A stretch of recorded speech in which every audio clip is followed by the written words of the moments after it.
5. Welcome to the first post-draft edition of the West Coast Draft Podcast. Rob is back from the east side. I'm back. Join my friend. Oh, I'm happy to be back. Oh, man, that was a great but a long and exhausting long weekend. Yeah, I'm super bummed I missed the draft. That's the least draft I've watched since 2012.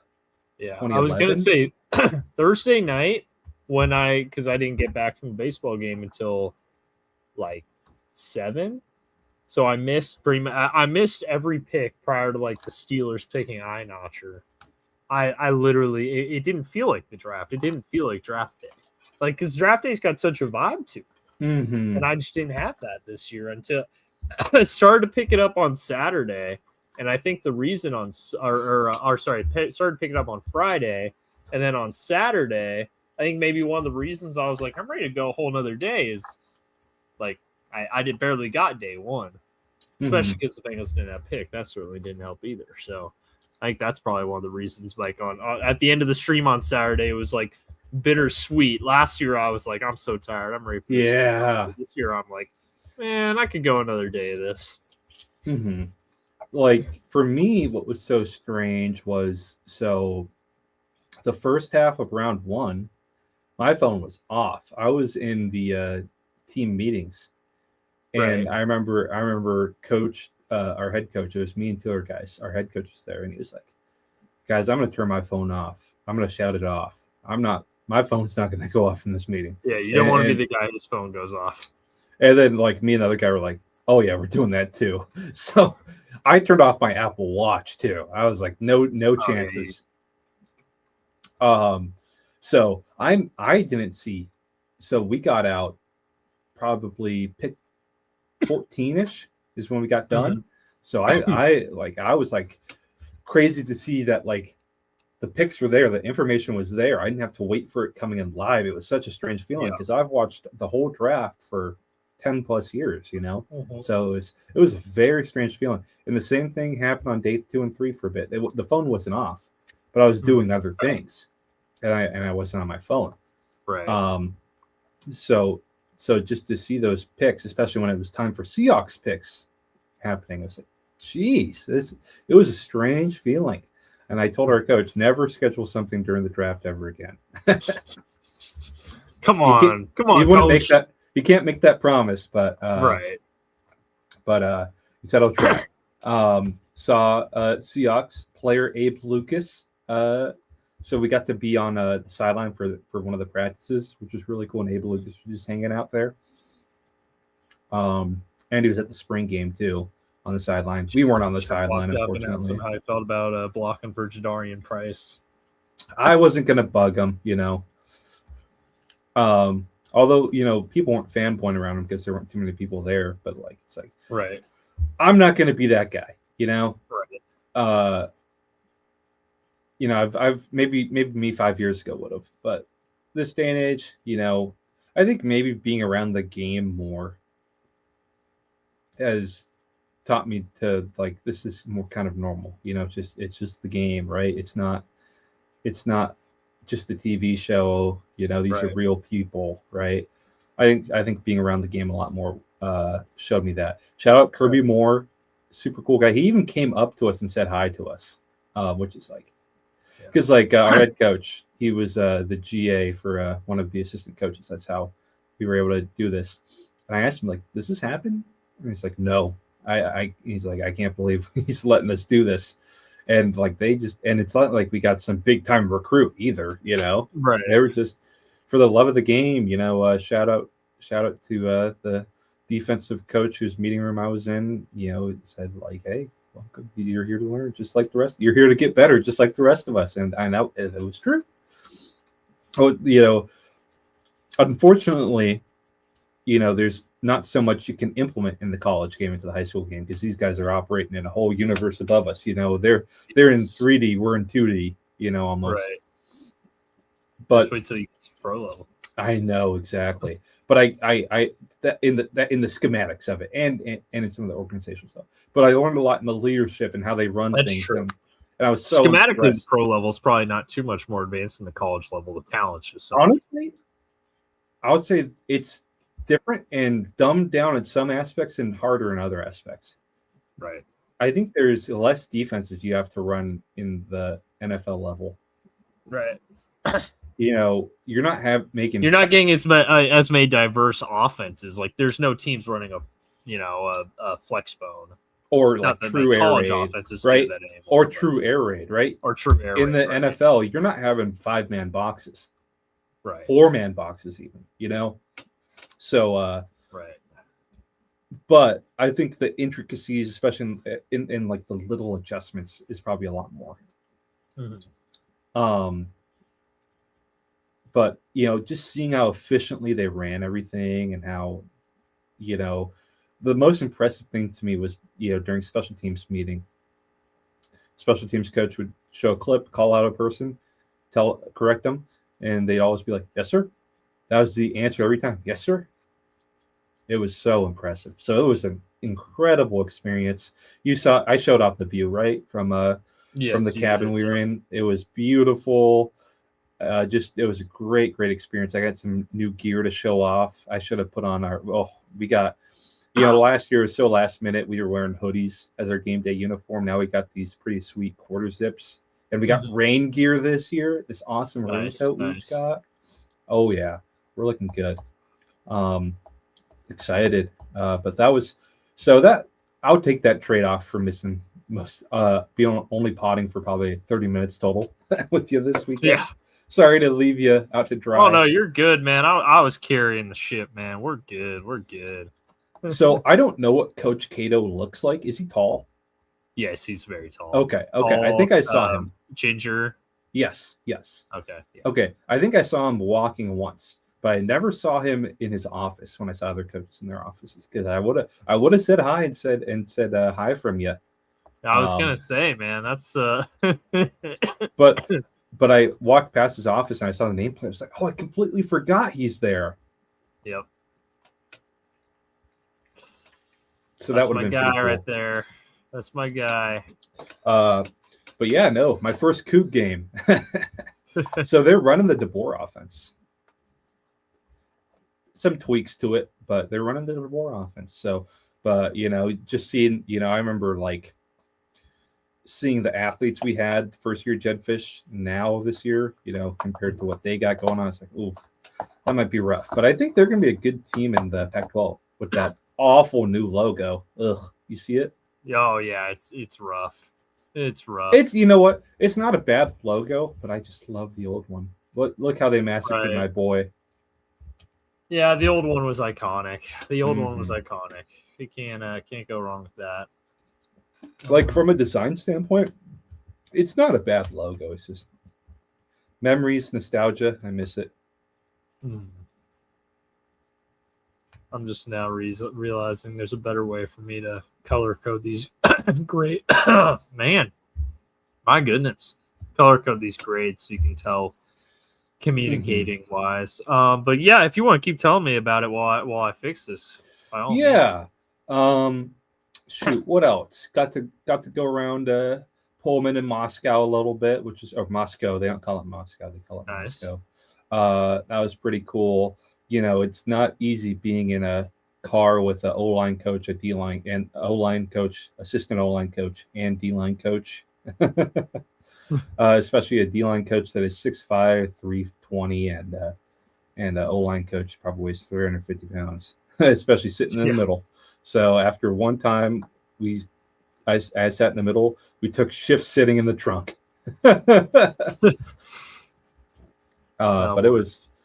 it was awesome. We're excited. What we got this year. It's going to be an interesting looking team. Our linemen are all pretty much back, which is good. We got some solid guys. Great tight end. Losing a really good running back. New quarterback. But the best part of it is the kids that are coming back are bought in. Nice. And they know what to expect. They know the intensity. They know the standard that we're going to have for them. It's going to get even higher because, like I told you before, the kids had 3 coaches in 4 years before us, especially the seniors. So they were a little checked out, a little skeptical. Mm-hmm. But like JV played so hard down the stretch, so I have faith in these kids. We're not the most athletically talented school, but we're gonna give it everything we got. We got a great coach, great program, great system. So I think we might surprise some people. These kids are going to camp for the first time ever, which is going to be so fun down in Eastern Oregon University. Nice. I can't wait for that.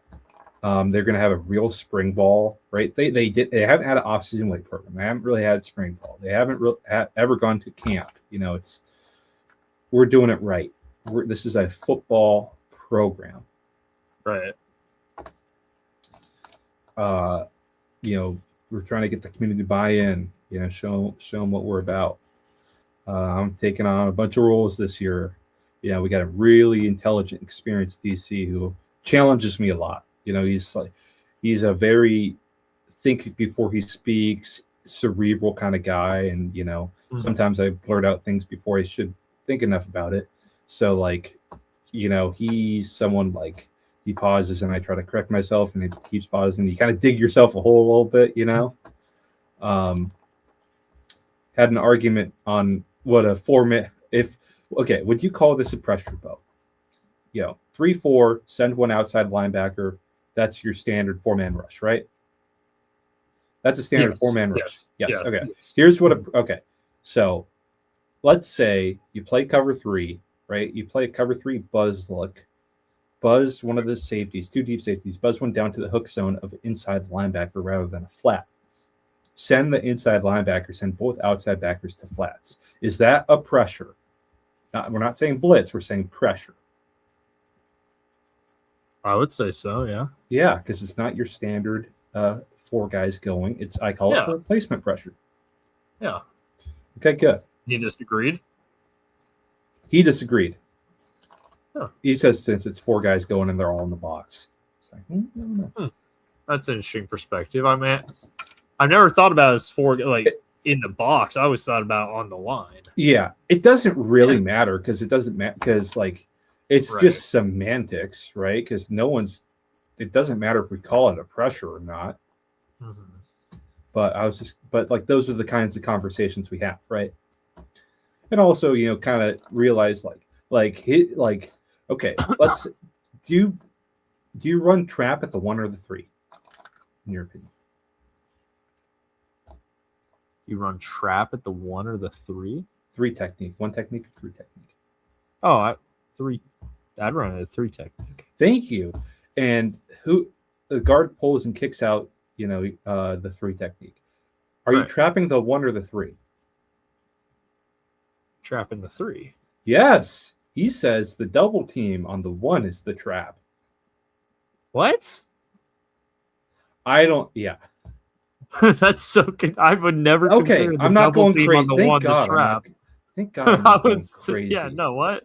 I'm like, are these trick questions? Because he's a smart guy. He's right. He's very cerebral, so he makes you think, and he has so much experience that makes me think he's right. But it's pretty sure. I'm pretty sure, man. I've never considered that. That's interesting. And his what's another one? Okay. We're running what we call power, right? Is just standard power. Does it have to be a guard kicking out the 5, or can it be? Can you call power a guard pulling up to the backer on the play side, backside guard pulling up to the backer on the play side? I call that power. I would say that's power. Yeah. Yes, absolutely. Thank you. He calls that. He disagrees with that too, huh? Yes. Okay. Damn. Okay. Oh, I'm not crazy. It's all semantics, I think, at the end of the day. It is the most. What I was saying to him is the most important thing is we all call this one thing the same thing. Right. That is the most important thing at the end. Yes. So it's that's how he kind of challenges you a little bit, That's interesting, though. I mean, again, it makes for good conversations on a 4-day long. And different coaches will always call certain things different things, right? Dude's But got. that's some stuff that I thought was like pretty universal, but maybe not. Maybe Yeah, not. me too. Me too. Okay, good. I'm not dumb because I felt dumb because he's It's easy to feel experienced, dumb in spots, smart, man. speaks confidently, and it made me question myself a little bit. Yeah. But the part I'm most excited about for our camp at Yeah. EOU, we're going to be able to What's have that? position group meetings. We Ooh. just don't get to have that, like a position group film meeting. Uh-huh. I'm excited to do one of those. That is going to be fun. Should I talk about the Seahawks draft since you're working on So that? while I'm plugging this in, yeah, feel free. I mean, we'll get to grades and stuff, of course. I'm not as going to we grade go. it. I'm just going to. Yeah, we'll do grades when we get to it. But while I'm still messing with the spreadsheet here, I'll even I'll move it talk from the about all the screen. tidbits, the fun stuff. Yeah. All right. So round one, taking Jadarian Price. That's a scenario we talked about many, many times, right, Beau? I think the most likely scenarios, unless someone fell, were always that we liked was running back or corner. I think those were the most likely scenarios, and one of those happened. If you watch their day one post draft presser, it seems John was very upset he wasn't able to trade down. It really sounds like he was trying, and people weren't interested. I don't know if it was day 2 or day 3. Mike McDonald made a joke that was like felt like people weren't wanting to trade with us. Felt like we were ahead. They didn't want to trade with the champs. That we were because it's like a game of Settlers of Catan. When you're ahead, no one wants to trade with you. Right, exactly. I was like, nerd. Did he actually say Settlers of Catan? Really? He did. My in a goodness, presser. your coach is a nerd, bro. Zach Taylor's never heard of that game in his life. I'm sure. Yep. So he's a. You tell which coaches grew up playing football and which ones grew up playing tennis. No, Mike McDonald played football. Oh, never mind. Fish was the tennis guy. Fish is the tennis guy. Yeah. He didn't play football well. That's true. That was pretty funny. Mike McDonald, when he's at pressers with local reporters, he can crack some jokes with the reporters he likes. But he has much more personality with the national people, like especially like his post Super Bowl circuit showed a lot of personality. Now he's back to his more muted self, which is like that. That's the Mike McDonald I've come to know. Yeah. So they were. It wasn't as bad as the LJ Collier year, where Pete and John just looked like they got hit by a truck. But you could tell they weren't happy. It wasn't about price. They just they had 4 picks coming in. They wanted to trade. Yeah. Sounds like they're. No, I'm not going to give this theory enough any credence because I don't really believe in it. So I'm just going to skip that. Day 2, getting one of my guys, Bud Clark.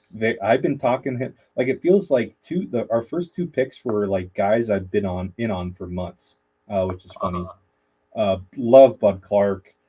Just ball magnet. Has 6 years at TCU, 3-time captain, which that's something we've been talking about.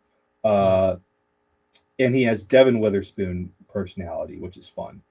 Get another guy like that in the secondary. He's going to be Kobe Bryant's replacement, taking that deep safety role as a ball hawk, and just can be a little greedy. That's where he gets burned, but I take that over someone who doesn't want to play the ball aggressively. So really fun pick, a guy I like a lot. I did not know he had a kid, and his government name. Do you know what it is? I think I told you.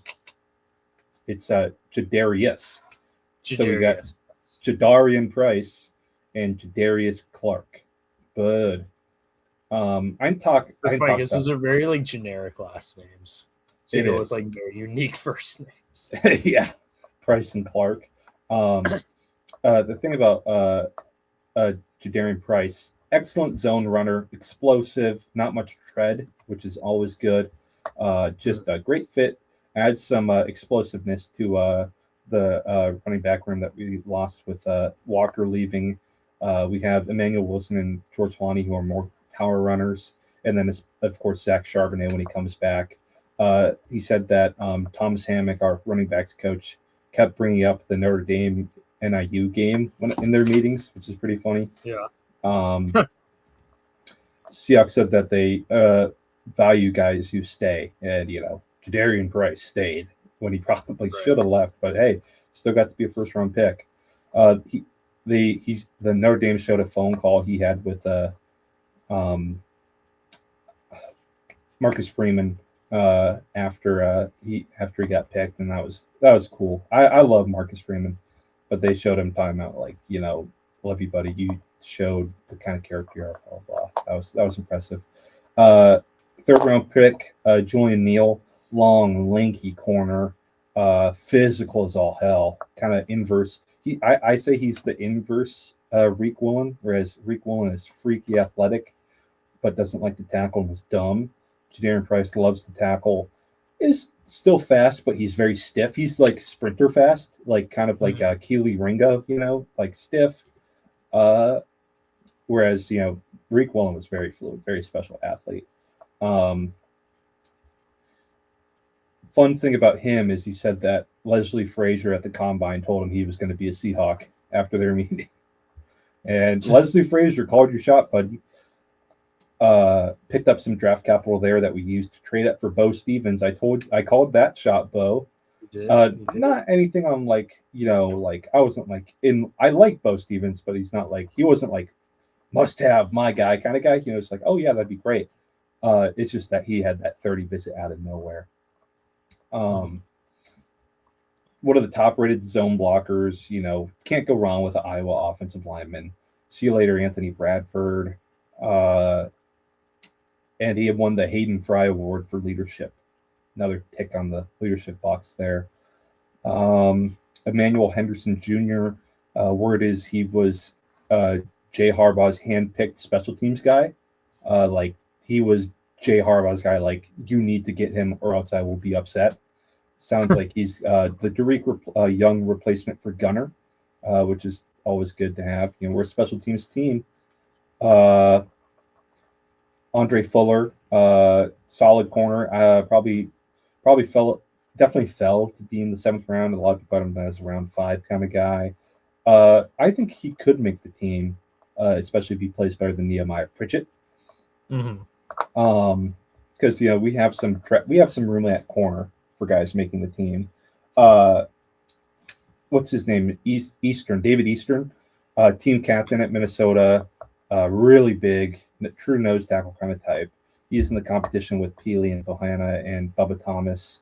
He's competing for a spot. I don't know if he'll make the roster.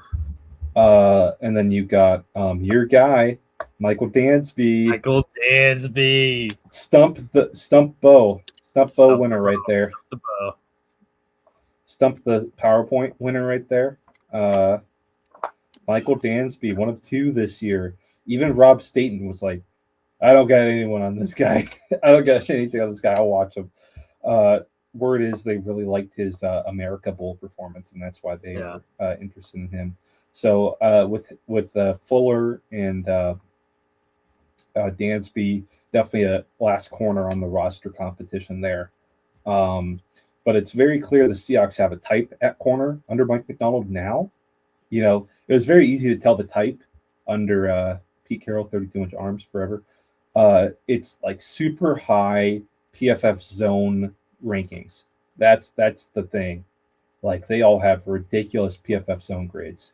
And Mike Macdonald's his own guy.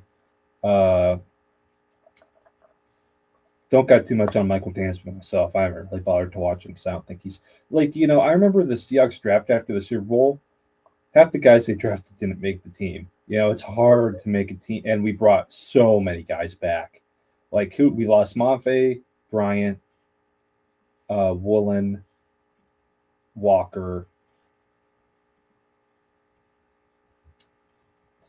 Not much, and Derek Young. That's 5 dudes. Really didn't lose too much. So it's going to be tough to make the roster. This is my note down here on Dansby there at the bottom. You got me.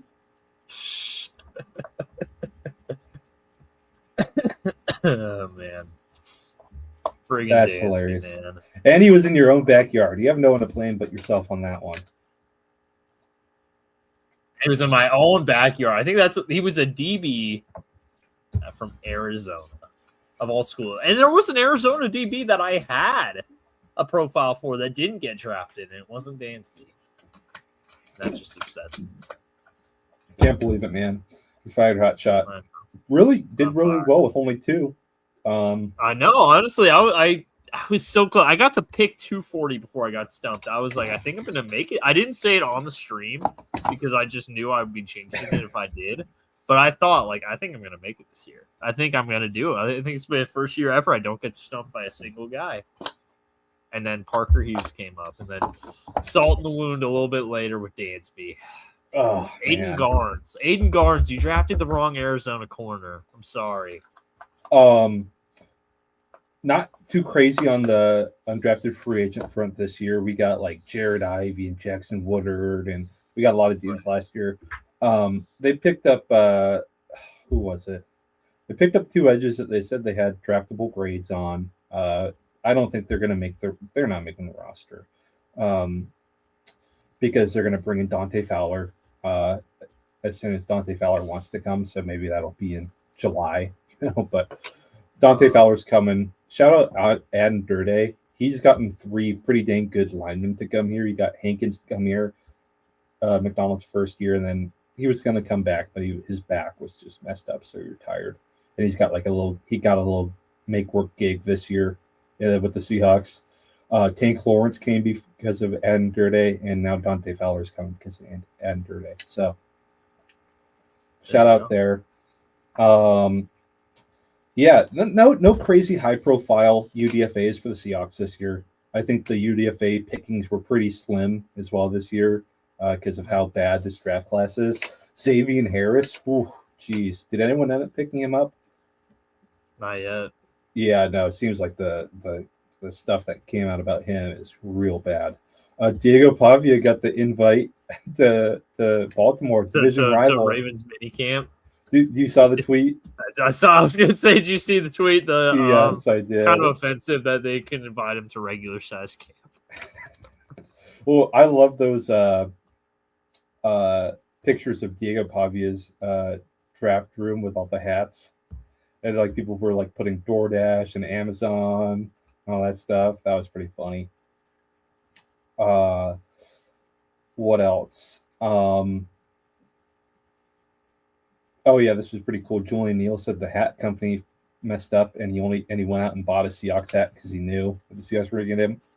So that's pretty sweet.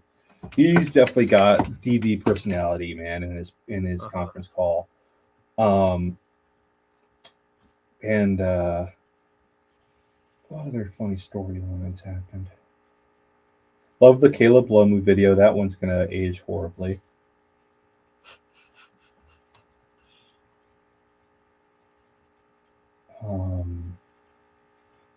Shoot. Oh, did anyone have like a what's his name? That Falcons defensive end that got drafted that had that picture of his grandma. Anyone have a moment like that at all? I don't go crazy. Tack McKinley. Tack McKinley, I love that so much. Not that I can think of. I can't think of a Tack McKinley moment.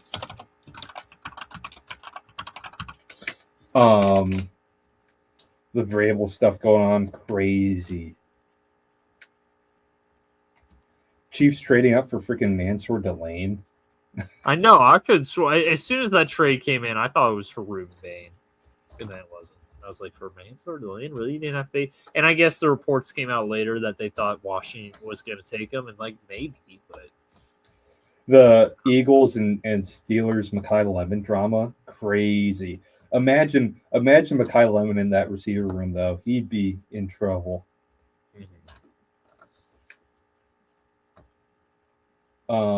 Zach Durfee, Ruben Hippolyte, baby. He went in the 7th round, though. Hey, look at the Jaguar. Wait, hold on. You guys see this Jaguars draft. Look how many of the NAs. NAs are guys that we didn't have on. Ooh. Oh, wait, sorry. I got it. We canceled it. So I clicked it too. Look at this God. They drafted one guy that we even put on the horizontal board. Oh God. You know what's so crazy is the whole talk of consensus going around on Oh social yeah. media too, which is I so had to put so I interesting. had to put a consensus column in here just for the discussion. Yeah. Well, you know, here's how I think of the consensus board talk, right? Uh-huh.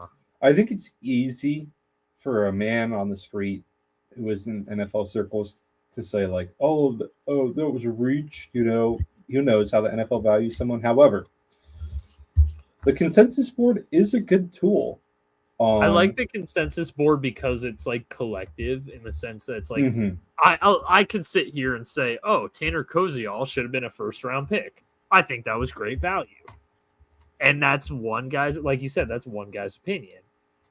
When you're getting hundreds and hundreds of big boards collectively put together that are like kind of averaging out and seeing, okay, this is where these guys generally stack up, and that kind of washes away the opinion of one. It's still a data point, but it's not like this all-encompassing data point anymore. I Well, think these that's why people I like aren't in the NFL too, you know, so it's that's part of it, right? I do give a sure. little grace. It's easy to say that, right? However, a really important part of the draft is, you know, you can have your board and your valuations of players, and you think players, certain players are really, really good, but you got to get value out of them, and you got to know where they're going to go.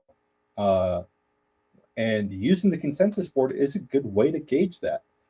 Right. And And generally speaking, I mean, there's a reason that teams like the Ravens get good draft grades every year. It's because they generally are pretty close to the consensus board with how they pick. well, we kind of stole that juju from them, man. Ever since we got Mike McDonald, they've gone downhill.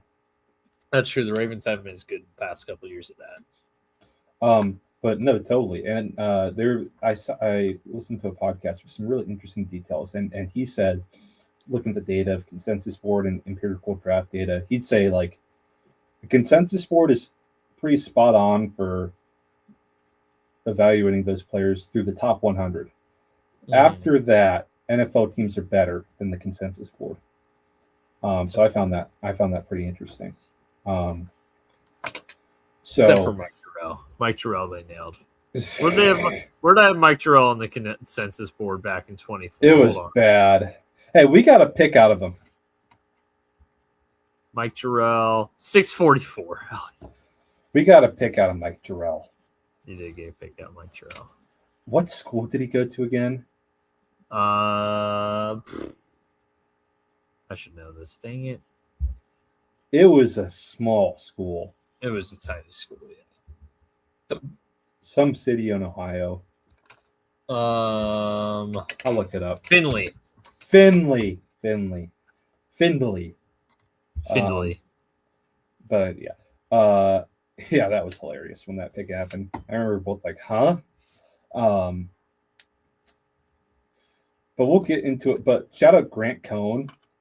That I can't believe they haven't taken his press pass away over the years. Have you seen the videos of him during the Niners press Oh yeah, conference? he gave him the business, honestly. He always does. He's awesome. Yeah. It's honestly every team should have a hater as a reporter. Ask him tough questions. Pete Carroll never got any kind of thing like that. Ever got a question like that in his later tenure. Ever. And I was thinking about this, by the way, about Pete Carroll. Mm-hmm. I'm surprised that no one has brought him on to be a broadcaster. I think he'd be like a sideline reporter, even. Oh, that would be just excellent as a side. He could be he'd be a hyperactive John Madden. Mm-hmm. That is a missed opportunity right there. I do want Pete Carroll to raise a 12 flag this year. It's now that Mike McDonald won a Super Bowl, there ain't no monkey on his back. There's no shadow on him anymore. Yep. You could tell the Seahawks, Schneider and McDonald were much more happy days 2 and 3. Mike McDonald is very happy about Bud Clark. They wore the mechanic shirts again. So goofy. They've done that for like 10 years at this point now. But yeah, it was I always love watching all the pressers, all that stuff. They let Bert Cole, who's the VP of the Allen Trust, make the last draft call because it's his last draft. Seahawks probably. That was pretty cool. I was hoping Jody would make one, but she didn't. Rob Staten made an interesting video. It's like, this is a video to whoever buys the Seahawks. Keep the football operations, GM operations. Keep that. Don't change a thing. Don't touch it. You want to change the drapes, want to change the coffee maker in the lobby, the seating in the lobby, the paint in the owner's suite, go for it. But anything about football or just in general the organization, don't you dare touch it because it's freaking working. Yep. But yeah, it was I'll say this for the Seahawks. They came in with 4 picks. They were picking last in every round they were picking. I think they made some chicken salad out of some chicken, you know what? Yeah. And I don't particularly like chicken salad. We'll talk about this when I grade it. But hey, I'll eat it.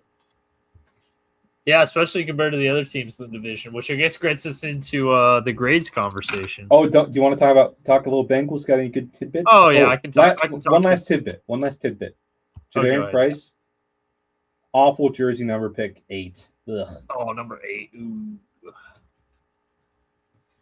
All right, you're up, buddy. That could be. I don't know. We'll see. All right. So Cincinnati. Try to think tidbits coming out of this one. So and obviously I've talked about all these picks as they were announced. Mm-hmm.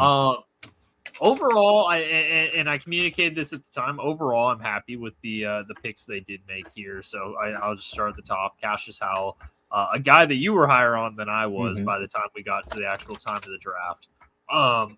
A very, very different type of edge rusher than they typically go for. Although, considering they went after Boye Mafe in free agency, I guess they're showing that evolution a little bit because Howell doesn't have the same measurables as Mafe. He's definitely shorter arms, but not the Carlos Dunlap, Shamar Stewart, Miles Murphy type that they've kind of become famous for, and the reason everyone thought they were going to take Keldrick Falk at number 10.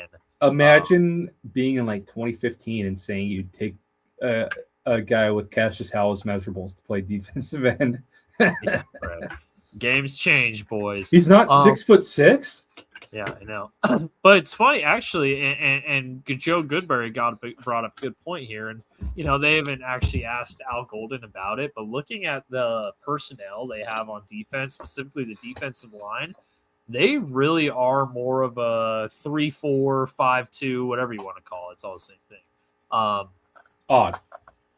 Odd defense, yeah. Because, you obviously have your 2 edge rushers, but then, you want Jonathan Allen, Dexter Lawrence, and BJ Hill on the field all at the same time. Those are 3 guys you want on the field. So you put Dexter Lawrence at 0, yeah, Allen and Hill as dual 3 tech / 4-eye guys, and then have Howell and not Howell. You probably have Mafe and Murphy as your starters, and then Shamar and Howell will rotate in. Or maybe on rundown you have Murphy and Shamar, and then pass rushing downs you have Mafe and Howell. I don't know, however you want to split it up, because Mafe can defend the run too. Yeah.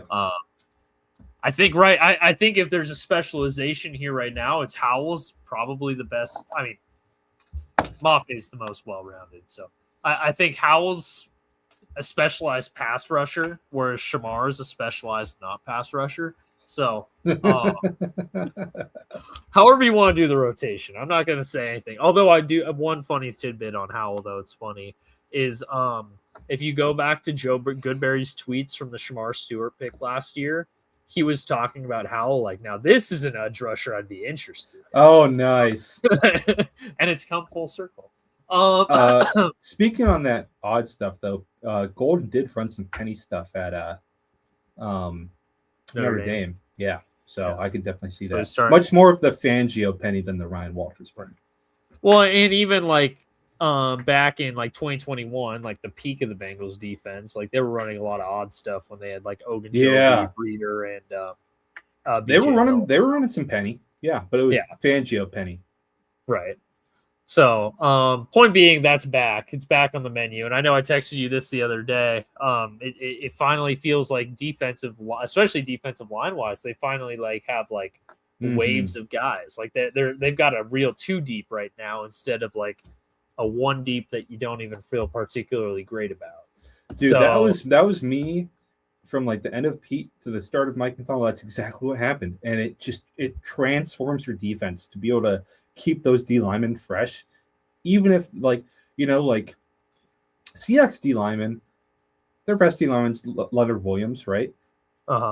That's not a Myles Garrett, T.J. Watt, Max Crosby, Will Anderson, right? He's pretty dang good, but like if you have those waves, you can really like maximize your D line, and that's exciting for the Bengals. Right. Well, they have waves, and they have arguably like a top guy because they've got Dexter Lawrence too. So they can kind of do a little bit of both. Not that Dexter Lawrence is going to be as disruptive of a pass rusher as a Myles Garrett or a Micah Parsons or T.J. Watt or one of those guys because he's a nose tackle, right? He won't be, but he can have that sort of impact, and he can arguably, other than probably Myles Garrett, he can be better against the run than any of those guys too. Myles Garrett's a freak. Max Crosby though. Yeah, Max Crosby, good. That's a good point. Okay, Max Crosby's valid argument. But I agree. I agree. He's a 2-way. He's a 2-way guy. Yeah. And then there was one other thing I was going to say with the Howell pick. I don't think. I mean, and actually, I'll since we talked about Takario here anyway. So, looking at the Takario pick, and this is one I definitely questioned at the time. And I mean, if you look at where we had him, it was a 51 pick reach according to consensus. We had him as a round 5 to 7 grade. And I think the reasoning for that's very sound, and I'm not even going to disagree with it. I think on paper, this was probably their worst pick, him or Colby Young for sure. At the same time, I see the reasoning behind it if they're going to make this pick. Now, were there other corners I would have picked ahead of him? Yes, absolutely. However, I think their logic is approaching it more as, and what they said is, a guy that can be a tight end eraser, almost play like a Trey Flowers role for you, only hopefully better because he's more athletic. Hey, I'm sorry. The Super Bowl, I'm sorry for laughing. I'm sorry for laughing, but I have bad. I have bad Trey Flowers being a contributor, man. I have bad memories. Okay. Trey Flowers has much better memories in Cincinnati than he did in Seattle. He does. He was way better in Cincinnati. I don't know if he was better in Cincinnati, but he absolutely was. Absolutely was. He was. But it's funny because I know. But it's almost like a Trey Flowers plus. Like he can be a better version of that. He can also in that way, sort of like a big nickel for you. Now I don't want him to be like a true nickel corner because I don't think he's got the hip fluidity to be a nickel corner. Ultimately, best case scenario. I hate to say it because of how good he's been outside, but the best case scenario is probably moving Dax Hill back inside and having Takario play outside, or having Takario be just like sort of your a dime guy and having that's exactly like what I was Kyle Duggar as your nickel. So the way I see it for you, right? You do play. So you know what the Seahawks did with their corner rotation, right? They had 3 starting corners, but they weren't all on the field at the same time, right? So you can have him play outside as a press guy against a big receiver, right? Then you can bring him on as a dime backer on if it's a dime set with like a inline tight end, or if tight end flex him out with him in that dime personnel, right? So then in those situations, you can keep Dax still on a receiver. That's the way I see it, right? Because Nick Emanwari, I think, has changed the way that teams are doing dime backers right now. Because when Mike McDonald was at Baltimore, he used he did not use Kyle Hamilton as a dime backer, right? Because that's back when the AFC was a lot more spread out, quarterback driven. So they ran a lot of 4-2-5, have him as kind of a down safety overhang, right? Kept him out of the box, right? Uh-huh. Whereas with Nick and Amari this year, if you got into if it was a light personnel but condensed set heavy look, right? So you'd have light personnel and defense out, so you have your dime package out there. Then you'd put Nick and Amari rather than an overhang, you would put them in the box as the will, as the dime backer. So I could see the Bengals doing that with Takario, especially with the AFC changing a little bit. You got Jim Harbaugh there. You got Minter taking over in Baltimore. They're run heavy. They've always been a run heavy team though. You got and Takario's a fantastic run defending corner. He is. And that's certainly helped. And he can do it from the boundary or in the middle. Like Yep. I think I said it a while back that I think the NFL was going to like Takario and Ephesians more than the consensus did because they're long cornerbacks who can move, right? Maybe they're not the most hip, agile, right? But they can still move. Right. Yeah. So again, and I think I went into this draft thinking the corner they were going to draft was going to be a guy that could play like a true nickel, and Takario's not going to be that. No. But Dax Hill can play that if you need him to. You could also move Kyle Duggar down into that spot if you need to. You can get creative with it. So, but that kind of brings me to the point I was going to make about the Bengals defense as a whole. Is like it looks so much. I mean, just looking at the defensive line is basically overnight transformed. Like, yes, you lose Trey Hendrickson.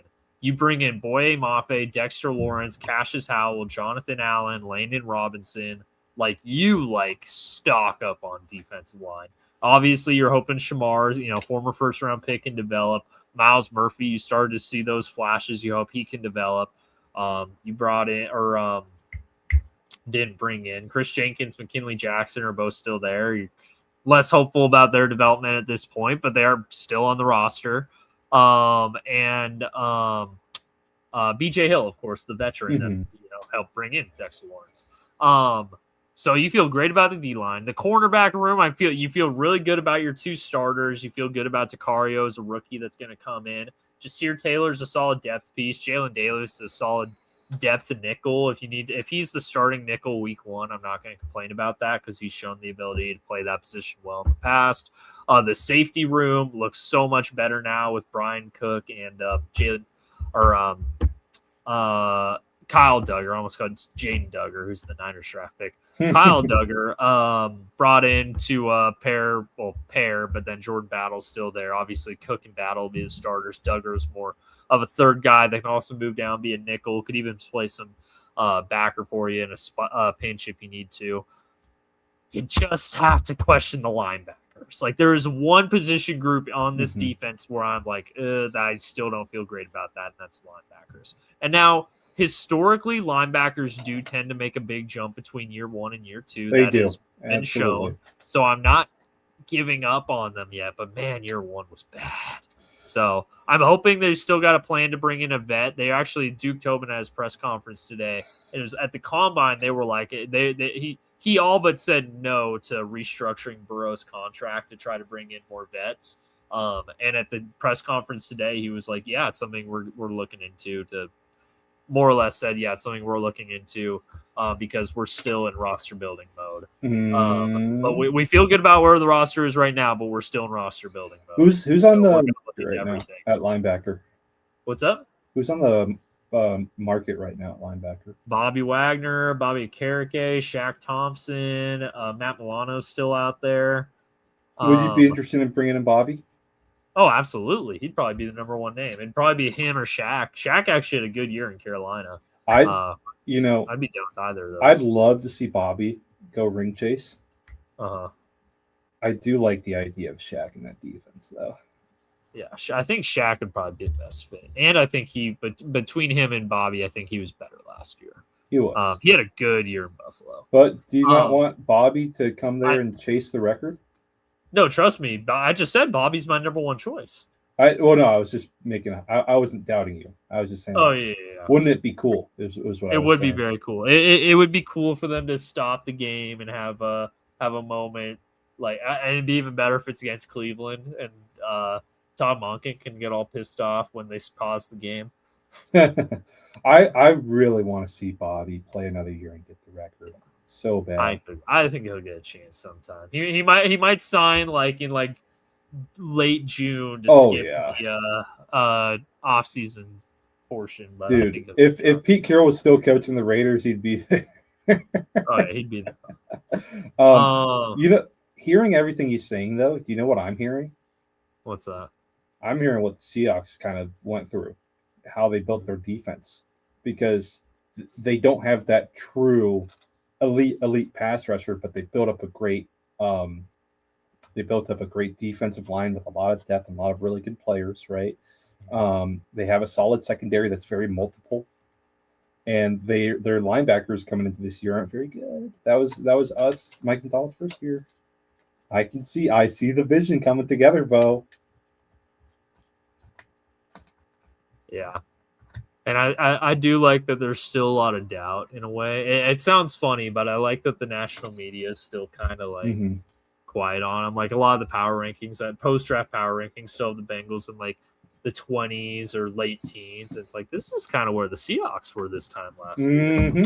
No one thought they had a chance to win. Yeah. I think people picked them to finish last in the division this time last year.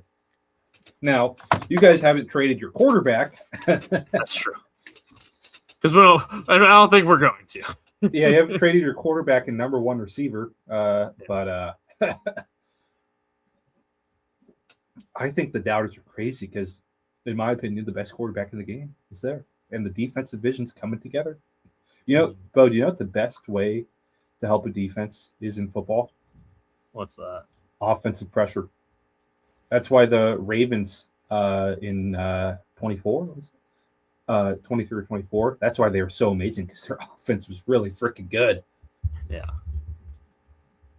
And now they finally got a defense to be able to support their offense. Hopefully, knock on wood, right? You never know how the pieces are going to come together. Al Golden could be completely in over his head, but he's got. I still think he's a good DC, man. There are no more excuses for Zach Taylor and Al Golden here. Like this is probably the best defensive roster outside of linebacker position. He's Joe Burrow's ever had behind him. Zach Taylor's ever had behind him. Who would you be on your wish list if you fired Al Golden right now? Who'd you pick?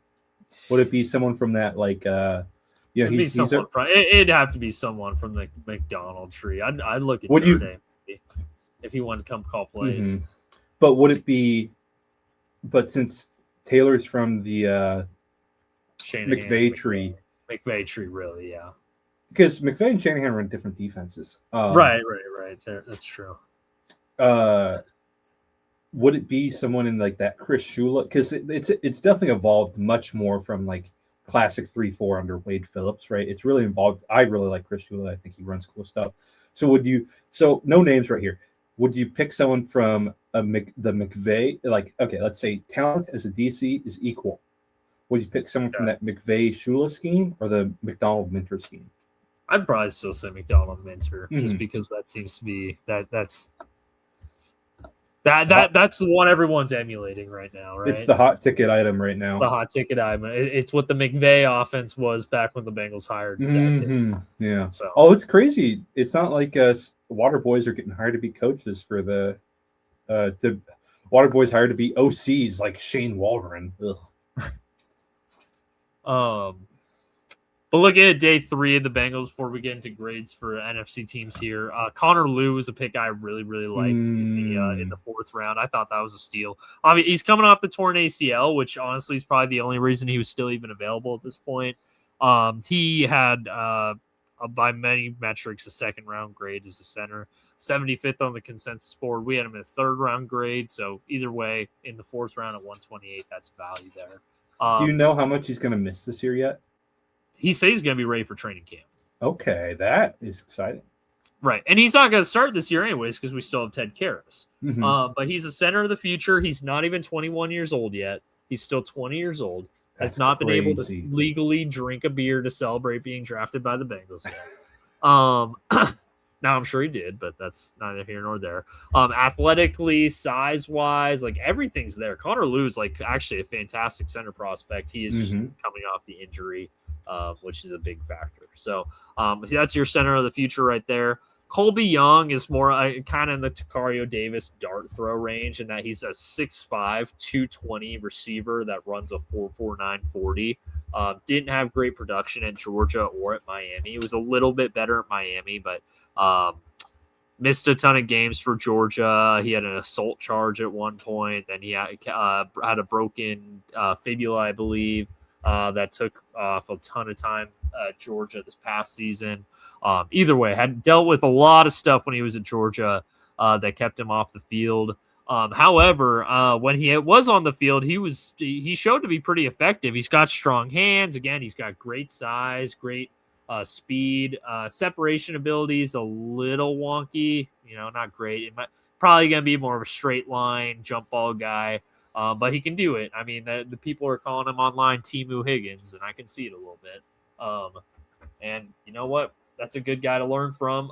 He can end up being a big slot for you, maybe. And I like people saying like, oh, look, a former Georgia receiver with off the field concerns. They're just trying to do the Jermaine Burton thing all again. And I will say with Jermaine Burton, he had off the field concerns and people were questioning his football character, like saying he just wasn't a hard worker. No one really says that about Colby Young. It's really just the off field concerns with him. So if he can keep his head on straight and, stay out of trouble, it sounds like he's a really hard worker in the locker room and the weight room and the training facility. Obviously, he came back. He had a broken fibula, tibia, broken something in season and came back to play games. That is impressive. Greg Jennings. Yeah. Put the team on his back, though. So, again, it's a dart throw. It's a fourth-round guy with insane athleticism that might work out for you. Could either be a big slot or it could be a guy that we forget was part of this draft class in a few years. Who knows? Fourth round receivers. It feels like once you get there, it is a dart throw. Yeah. So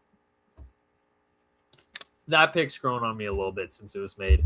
Brian Parker, I think, is an excellent pick. He's got 5-position versatility on the offensive line, shorter arms, so most likely going to be interior guy. But I think based on his tape at Duke, he can play tackle in a pinch if needed. So he's probably going to be your swing tackle this year. And then going forward, you're probably looking at him as either probably a Dalton Reisner replacement at right guard after this year, unless Reisner just has an amazing year. And you're like, oh, no, man, we'll just keep Parker in as a continuing to just be basically a swing offensive line piece. But he's an excellent player. He's really, really solid. Had great production this past season. Production in the sense that played well. His production score was good. Offensive linemen don't have counting stats. So anyways, Jack Injuries, another one I really like, tested really well at the tight end position. Here, I think he came at 4.62 40, which you'll definitely take. Not a great blocker, although I will say they had him trapping on Caden McDonald against Ohio State. It's a wham if it's a tight end. Okay, sorry, fine, wham, whatever. Point being, he was doing pretty good at whamming Caden McDonald. That's an easy block. I'm not gonna. I'm sorry. A wham's an easy block to make. Okay, but he was holding his own. He was putting him on his back. Now that I accept. There you go. All right. And that was game 1 of the season. Didn't have great blocking tape outside of that one primarily, but did have some really strong receiving tape. I think his production would have been a little bit good if Texas's passing offense was even competent for large portions of last season. So that's a bit obviously make a big difference. But I think getting him here in the 7th is huge. And also, if you listen to his post-draft press conference, he was fired up. He was emotional, and then he was like, I'm going to make every team that fucking passed on me pay. And I'm like, dang, nice. All right. That's the kind of energy I like to see. Fun fact about Jack Injuries, too. My boy Cato, we were recruiting him at Washington, and I watched his tape, and I said, yeah, he's good. He'll probably be a walk-on. And now he's a Bengal. And to be fair, he was a walk-on at Cal, so I was right. You know what's funny to me, though, Beau? Yeah. The Bengals refuse to have tight ends in their team that can both block and catch. Yeah, because it's one or the other. With one exception, Eric All. Oh, yep. And stay healthy. He's always hurt. They got the monkey spot out there. Like, we need a tight end that can both pass or that can both catch, be a threat as a receiver and as a blocker. And they got him, and he can't stay healthy. Oh gosh. Eric All's the one exception, but yeah, I mean that tight end room's starting to get kind of full. I don't know if Eric All's healthy because it's like Gesicki's going to be on the roster. Sample's most likely going to be on the roster. Hudson is like one of Burrow's boys. Eric All, if he's healthy, will be there. It's like, do you keep injuries as a fifth tight end? Do you keep 5 tight ends? What's up with Noah Fant? Did he leave? Oh, Noah Fant's gone. Noah Fant's gone. He's down with the Saints, I think. So I guess they could keep 5 tight ends. They had 4 tight ends on the roster last year. Seahawks carried 4 plus Brady Russell, so the Seahawks carried 5. And okay, all right. We don't have a fullback, so. Well, yeah, we carried 6 total if you count both fullbacks. We carried 6 tight end fullbacks. Okay, so maybe the Bengals could do it then. All right, never mind. I'm out here freaking out. Well, like, I don't know. I have 5 tight ends I like here. I don't know because they play such different styles, though. Right, that's true. Yeah, Bengals are a lot more spread out. Then again, we don't usually carry 7 receivers. Like, even for a team that's more spread out, we don't usually carry 7 receivers. We're usually pretty firm at 6. So it's like Jamar, T, Yosavash, most likely Colby Young, most likely Mitch Tinsley, and then you're looking at a probably Charlie Jones is in a competition with. Man, it might just be Charlie Jones. I can't think of anybody else. We carried less guys on defense because we carried 6 receivers most of the year too. So we cut down on defense a lot. One of these days I'll go through and try to project the Bengals 53 because right now I'm like trying to do it in my head and I'm like, oh man, there's gonna be guys cut that I don't want to cut. That's when you know your team's good though. Yeah. Okay, never mind. Here, okay, so 6 receivers I can basically guarantee it's gonna be Jamar, T, Yosavash, Young, Tinsley, Charlie Jones. Okay. Offensive line. You know what? They might be able to save on the offensive line because I think they're only going to carry 9. Mm-hmm. And Connor Liu might even start on PUP, so you might be able to save on him. And they're only going to carry 8 or 9 linemen. They're only going to carry 2 quarterbacks. They're probably going to carry 3 running backs. You can do the practice squad emergency third. 17, 20. Yeah, you can carry 5 tight ends because that'll only get you 25 offensive players, even with 5 tight ends. Okay, yeah, never mind. Seahawks carried 4 tight ends plus Brady plus Oots, so they carried 6. I was counting wrong. Okay. So let's see. I'm at 25 on offense. So then defensively, you're looking Murphy, Allen, Lawrence, Mafe. It's 29. Howell, Hill, Slayton, Stewart. Seahawks only carried 4 cornerbacks in the Super Bowl roster. I want to carry Landon Robinson because I want to believe. So 35. Then that's gonna be tough with that Burks, D-line room, though. Hayward. I'm at 39. I'm at 39 before DBs and specialists. So you got Hill, Davis, Battle, Duggar, Cook, Turner, Ivy, Taylor, Davis. Oh, dude. Yeah, and then your 3 specialists. Okay, I got room for 2 more. Okay, we're fine. I made this work. Oh, it's probably Chris Jenkins and McKinley Jackson, actually. The 2 D linemen I skipped to keep Landon Robinson. Let's see if you can. Oh, I forgot Cedric Johnson. Never mind. Okay, I'm carrying 5 D tackles and 5 edge rushers. So get out of here, Chris Jenkins. Get out of here, McKinley Jackson. I'm keeping Cedric Johnson. I got to keep 1 more DB. I'll keep Josh Newton, I guess. All right, there you go. I figured it out. I got 53 that I feel good about. Okay. Where was I? Oh, yeah. Jack Andrews. Oh, and then Landon Robinson. I just freaking love that pick because Landon Robinson is such a Bengal. Just Geno Atkins reincarnated. Obviously not the same play strength as Geno Atkins, or he would have been like a 3rd-round pick or a 2nd-round pick. But in terms of just that kind of size, the motor, the gap shooting, the speed, like that. It's very Geno Atkins, Aaron Donald. Again, obviously not to the extent of those guys, but it's going to be so hard for him to make the roster just because of how many good players he got on the D line.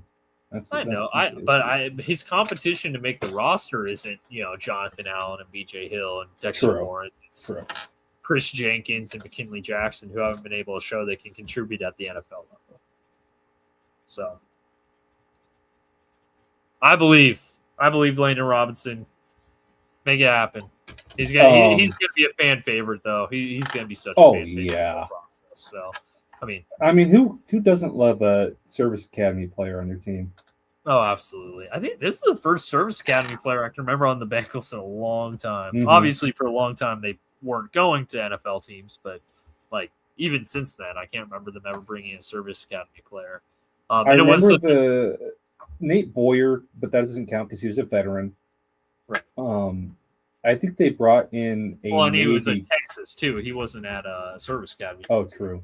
Texas. They brought in a Navy quarterback to be for a rookie minicamp, and it didn't work out. That's the only one I remember. I love it when Service Academy guys make it. And it was a really cool moment too that he was picked with the Pat Tillman pick. Yeah, and I think I told you this timeline, and I did it on the pod live too.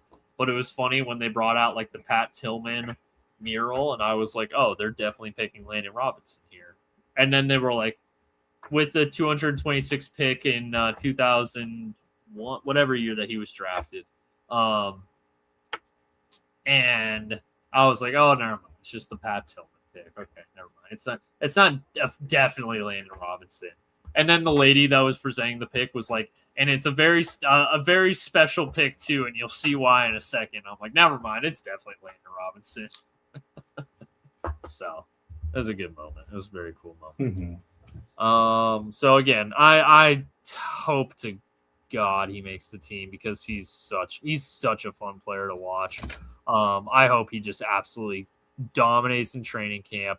I have nothing against Chris Jenkins or McKinley Jackson, but kick those dudes to the curb because Landon Robinson, he just offers you so much more as a pass rusher, and neither of those guys do right now. Hopefully he shows that off in training camp. He's just so small. Gap shooter, man. Yep. It's not like he's like light either. He's like 290. He's short though, man. He is short. He's 5'11", 290. 5'11" is rough. He was so fun to watch at Navy, though, man. He was so fun to watch. All right, should we spin the wheel? Let's do it. Actually, wait, hold on real fast. I need to see here.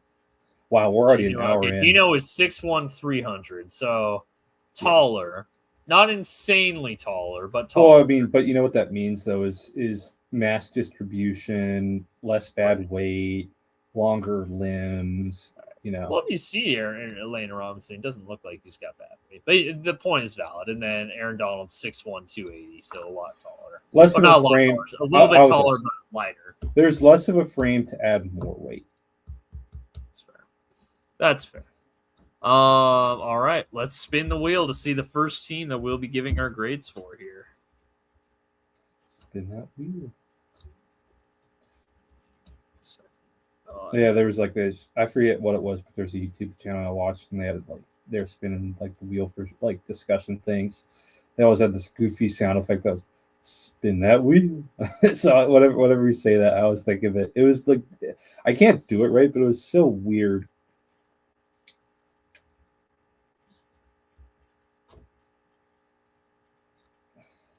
Oh man, do I have to redo this whole? I can set it up if no, it's fine. I got it. I literally had it. Now it's like not loading for me. Hopefully it doesn't make me redo that. Okay, I did. Okay, we're good. There. All right, shuffle. Here we go. Spin. The first team that we will be grading in this episode is the fun one to start out. The Tampa Bay Buccaneers. Ooh. So, Tampa Bay here. started the draft with one of my guys in Ruben Bain. I should before we get started, I should explain the color coding on these sides. So on the consensus, so in column F, green means consensus considers it a value pick, like a good value pick. Yellow means you got him around where you're expected to. Red means that it was a reach. Mm-hmm. For column G, our horizontal board, yellow means you took him about where we expected him to go. Orange means slight reach. Green means slight value. Red, if I could find a red means big reach, and blue means big value.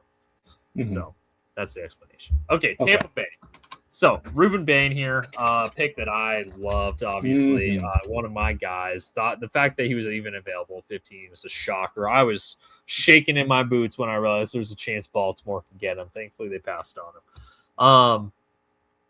Josiah Trotter, they got in the second round. Ted Hurst, Josiah Trotter, real quick. Yeah. I was higher on him than you were.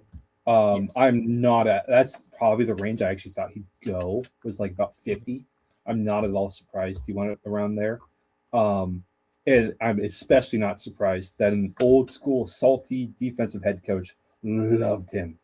Not at all surprising. Go ahead though. Yeah, no, and I don't disagree. I'm not surprised he went in this range either. I value a little bit of coverage ability in my linebackers, which is why I think I was a little lower on him. But I'm not surprised he went in this range, especially to, like you said, a more old school head coach. I think Ted he's going to get a lot out of him. He's very, very smart. Trotter. He is.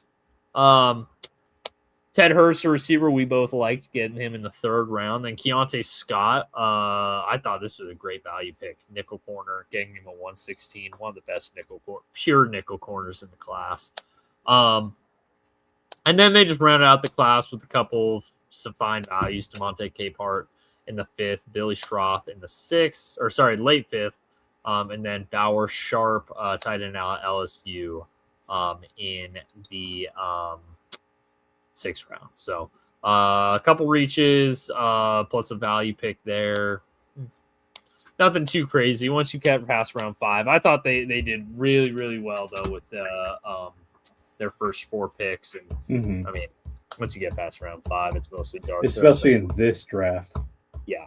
Unless you're the Bengals, who apparently do their best work after round 5. But we'll get to that in the AFC. They should get those mechanic outfits for day 3. Yeah, there you go. All right. Because it's the NFC, I'll let you go first. Who do you want to give your grade first here? Sure. Yeah, I'll go first.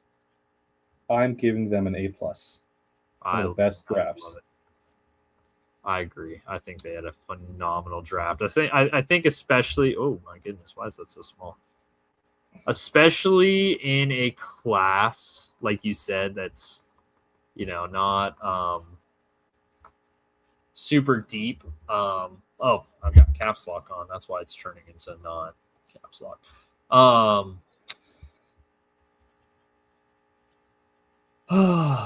Here we go. 40. All right. There we go. Now it should be consistent. I thought they did really well with their first handful of picks, and I mean, if you can kill it with the first 4 picks, who cares what you get in this draft, especially. Yeah. So I agree. This is an A+ draft for me. I thought they killed it, especially the Ruben Bain pick. I thought that. I cannot believe he was there. Then I think it's such a good place for him to go too. It's a really good fit. It's a great fit too. They needed edge rush help. I thought a lot of people were thinking they were going to be the team to reach on like Akeem Mesidor or Keldrick Falk or something. So the fact that they got Ruben Bain, that's pretty phenomenal for them. And in that Todd Bowles defense, he can be asked to do a couple different things that suit his play style. He can reduce down. He can play. And when they're in their standard base 3-4, he's going to play outside linebacker. When they reduce down, he can play hand of the dirt 5, or he can reduce even to 3. He can be a stand-up 5 when they're in their some 4-2-5 looks. I'm excited for the possibilities he can do. If he had a couple inch longer arms, he'd just be one of the top prospects in a while because his functional He would have been the Jets pick it too. He would have been the Jets pick it too. His functional movement and strength, hip flexibility, ankle flexion is really freaking good. So it's a shame he's got T-Rex arms. Yeah. Because it's a real issue. Like I told you, Beau, it's a real issue.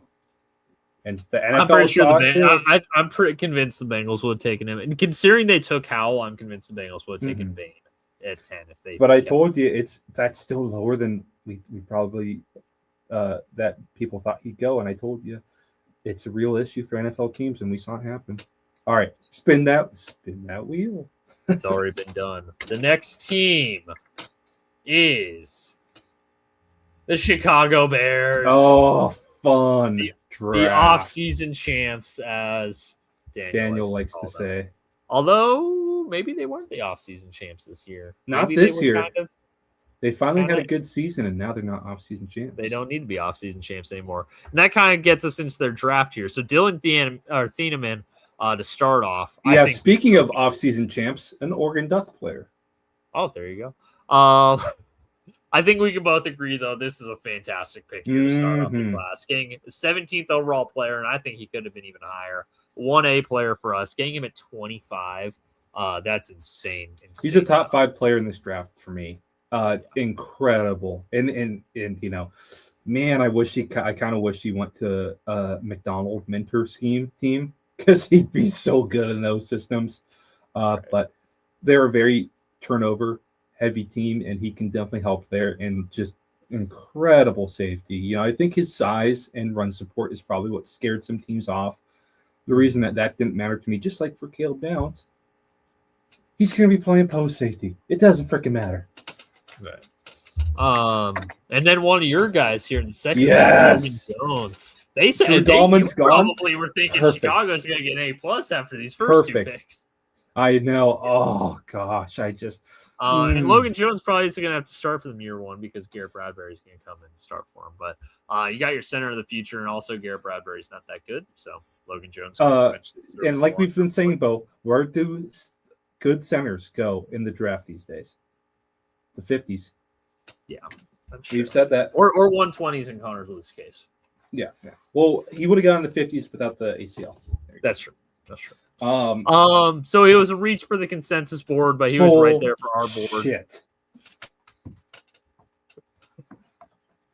I'm just telling you what the consensus board says. And I'm saying that the consensus board in this case is stupid. Fair enough. He's right there on our board though. At a second round grade, he went in the second rounds. Right there. And then things fall off a little bit here. So Sam Roush, a tight end that I liked the traits on. I thought he moved well, but his production was a little iffy. Drafting him at 69 was a little bit of reach for me. But again, this was during that crazy run of true wide tight ends that were going off the board. So honestly, Sam Roush is probably one of the better ones in this stretch. Yeah. At least you could have been worse off. I'll tell you that. Yeah, you could have. When you compare him to Nate Borkircher and Marlon Klein, you're like, okay, Sam Roush. I remember after day 1 of the draft, I saw some brand someone was interviewing Klein about or I don't know who it was, but the Notre Dame tight end about Love and Price. It was like, why are we asking about him? And then he got drafted day 2. But you know what a bunch of annoying Seahawks fans are calling it? They're calling it the AJ Barner effect. Unathletic wide tight ends with not much production in college. They're trying to get the next AJ Barner. No, genuinely. I mean, Marlon Klein's even a Michigan man too. It is kind of funny though. Well, it's funny too because right before that run started, Eli Stowers went to the Eagles. So it's like, okay, so from the Mike Gesicki clone over here, and then 5 picks later, we got a run of 6 straight true wide tight ends. That's interesting. I get they're not even wide tight ends. They're just extra tackles. Some of them. Yeah, basically some of them. I think Roush, Claire, Delp especially. Yeah. I think those guys have a little bit more. But those are true Ys. What I call a true Y is an all-around tight end, right? an extra tackle is a true Drew Sample in college was a true Y, great production, right? Yeah, But in the NFL, he's he's an extra. he's an extra tackle, right? And honestly, I think I would call AJ Barner coming out of college an extra tackle. But he's developed. He's really developed. Was not did didn't have a good combine, didn't have production, and he developed. So tight ends. There's heavier tight ends that's right now in the NFL, so maybe that's why teams are trying to do that. But it's like, what the hell? That was not a position I thought there'd be a day two run on. Everyone's blaming Sean McVay. But anyways, I compared to some of the, I didn't love Sam Roush in this range, but compared to some of the guys who are being taken around him, I'm like, okay, You could have done worse. you could have done worse. Hey, Xavier Thomas. Go ahead, sorry. Stanford tight end's a good bet. That's true. Xavier Thomas, though, that was a terrible pick. Yeah. Huge reach per the consensus. He's a guy that we didn't even have on the horizontal That's board. a Ruben Hippolyte right there. That's a Ruben Hippolyte right there. Same team. That's right. Malik Muhammad, fourth round corner. We had a 5-7 grade on him. I think Solid. There's some traits there. Bad family, though. Bad family. Keyshawn Elliott, athletic linebacker, drafted around the same range we had him. And Jordan Vanderberg's actually a guy that, or Van Denberg, I should say. I like some of the stuff he shows on tape. He just plays hard. Gritty, lunch pail guy, white, nose tackle. I mean, UGA has been producing a lot of just tough football players, and he's one of them. You mean Georgia Tech? Oh gosh, I'm fired. But yes, literally that is. But yeah. But that is who I meant. I knew who you meant. All right, I'm up first with. Go ahead, sorry. They've been just producing just tough, hard-nosed football players, so you can't go too wrong with that. Yeah, I'm up with the grade here, and if you're only grading off the first two picks, this would be another A+, but it really tanks after that. I'm thinking it's exactly like last year for them. It's exactly like last year for them. Because remember, they started off hot with Loveland and Luther Burden, and they tailed off. B+ for me as well. They took two of my guys with their first two picks. I was really tempted for an A, but man, it tails off. I got to take a quick bathroom break if you want to go carry the load here for a minute or two. All right, I will. I'll talk about some stories from this weekend. What's a good story that I can share? Oh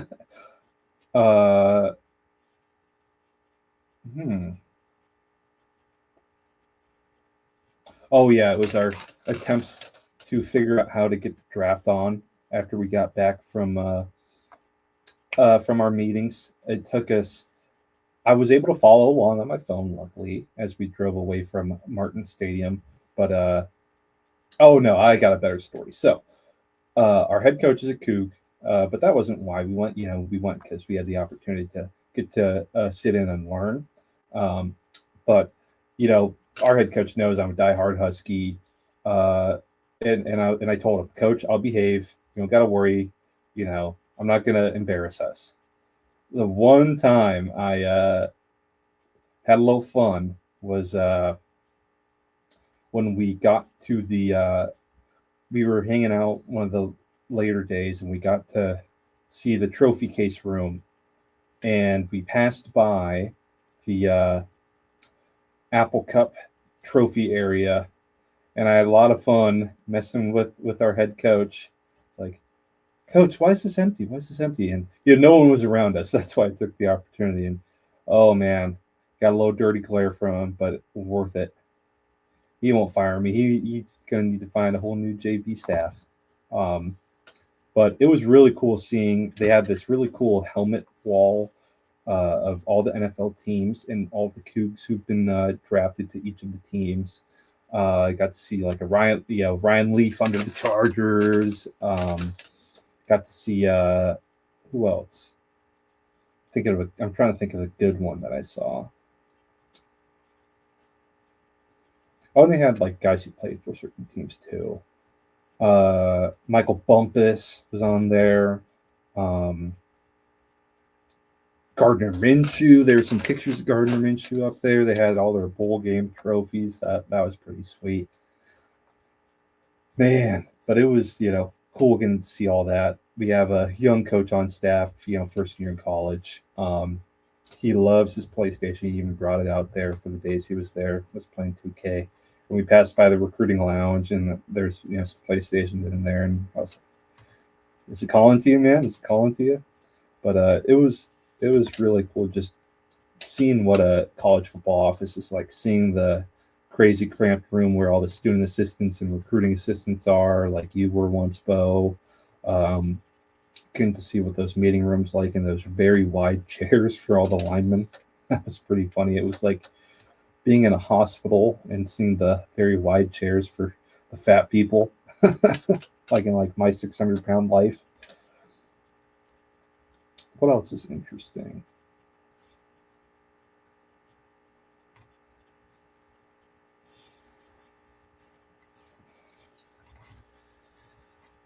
No Cougs were drafted, which is kind of a bummer. That would have been cool to be there when a Coug was drafted. But if anyone went to Iowa State, got to take a look in the head coach's office. Man, that's a pretty sweet big office. They make it pretty dang cool.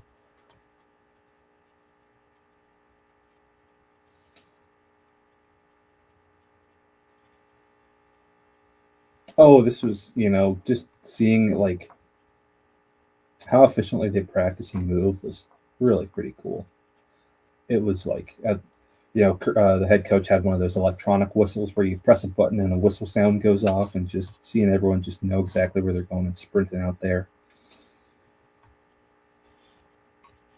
Getting to be in the elevators with the players when we were going around the facility was pretty sweet. Usually you only see those guys on TV. I remember we were in an elevator with one of their running backs. And it reminded me when I saw Tyler Lockett in person. It was like, dang, this is just a normal sized person. You don't expect that always. Tyler Lockett. It's not the best example. Well, okay, Tyler Lockett's not a normal sized person for sure. That guy was. But Tyler Lockett's one of the shortest people I've ever seen. Right. I remember when he came to Newport, or he was at Newport, and talked to us because they stole our field and we had to kick him out. Oh. And he is tiny. But yeah, no, I've told that story many times, right, Beau, of our head coach having to be like, shit, I have to kick the Seahawks off our field. Right. All right. Welcome back. Spin the wheel. Spin that wheel. Let's see where we land.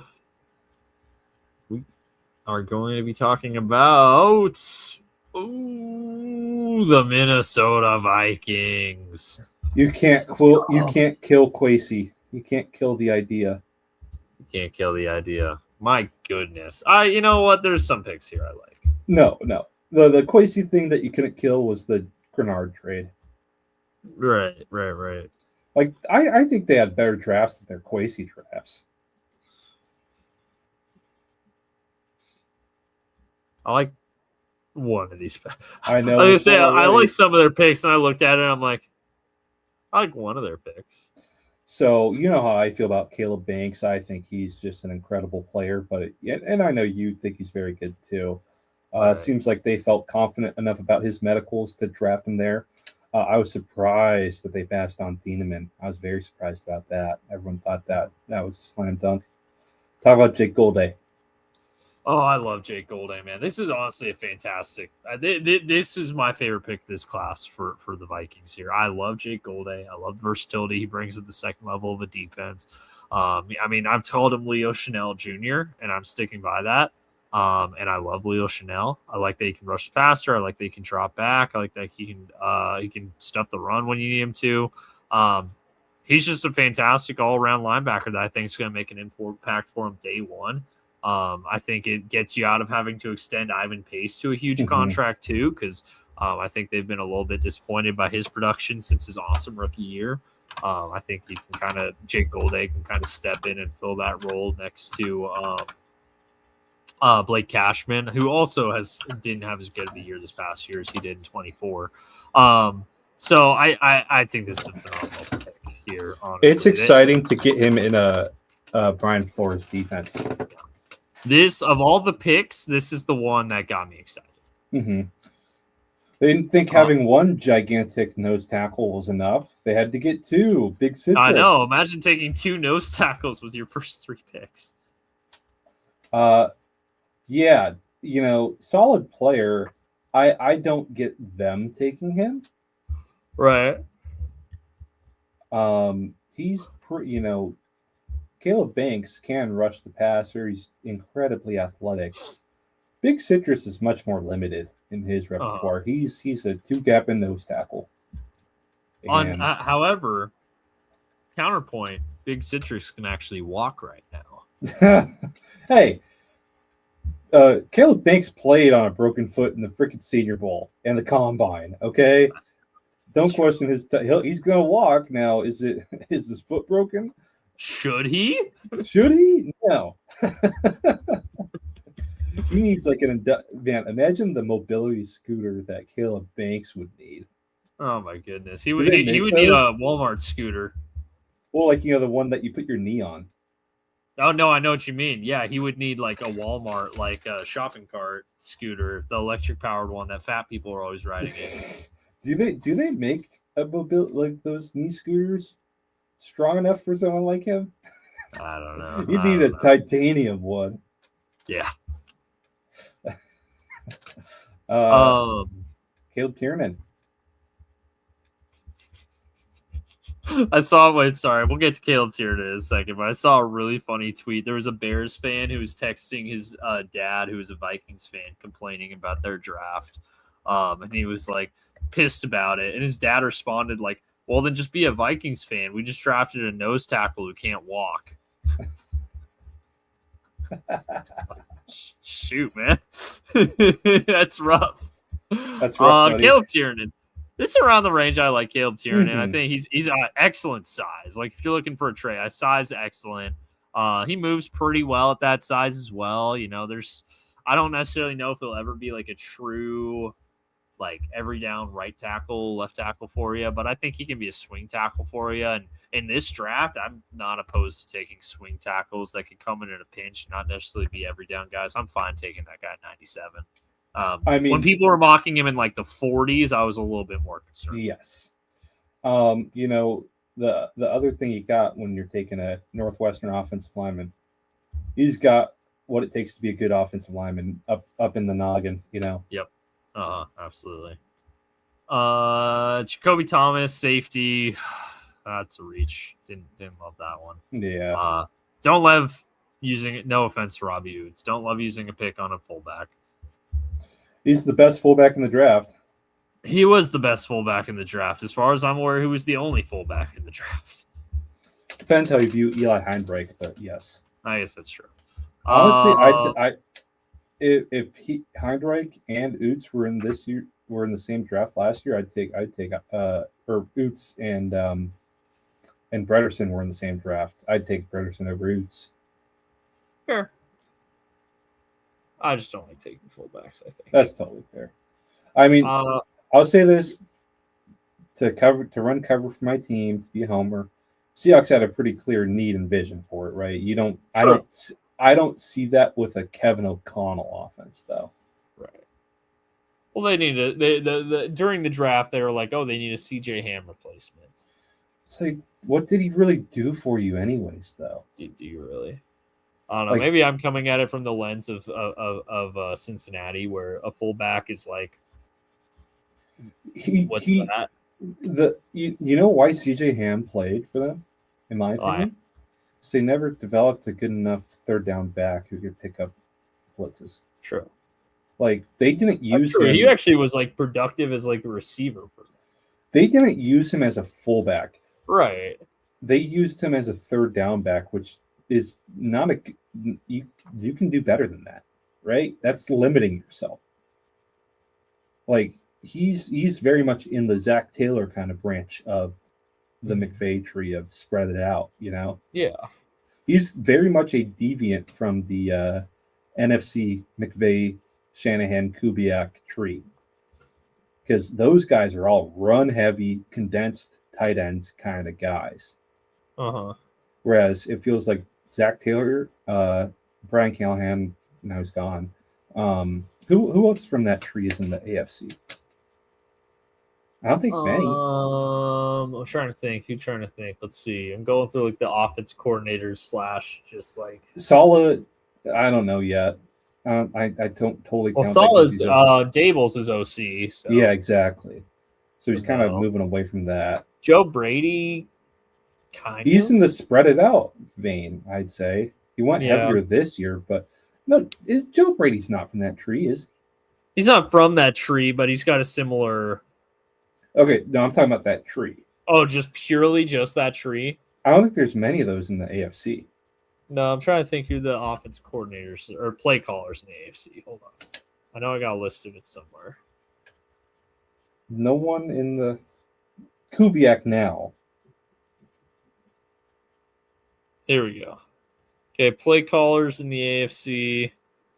Clint Kubiak, Zach Taylor. Cleveland's Liam Cohen. Oh, Liam Cohen. Good call. That's Steichen. Nick, no. Who's Houston's OC now? Oh, yeah, Houston. Yep. Nick Caley, right? Is it still Nick Caley? I thought they fired him. Oh, yeah. Oh, never mind. No, they didn't. Never mind. I literally am looking at him right now as Texans offense coordinator on my screen. I'm like, didn't they fire him? While I'm looking at it saying he didn't. No, it's still Nick Caley. No. So Nick Caley's one. Who'd the Dolphins hire as their OC? Bobby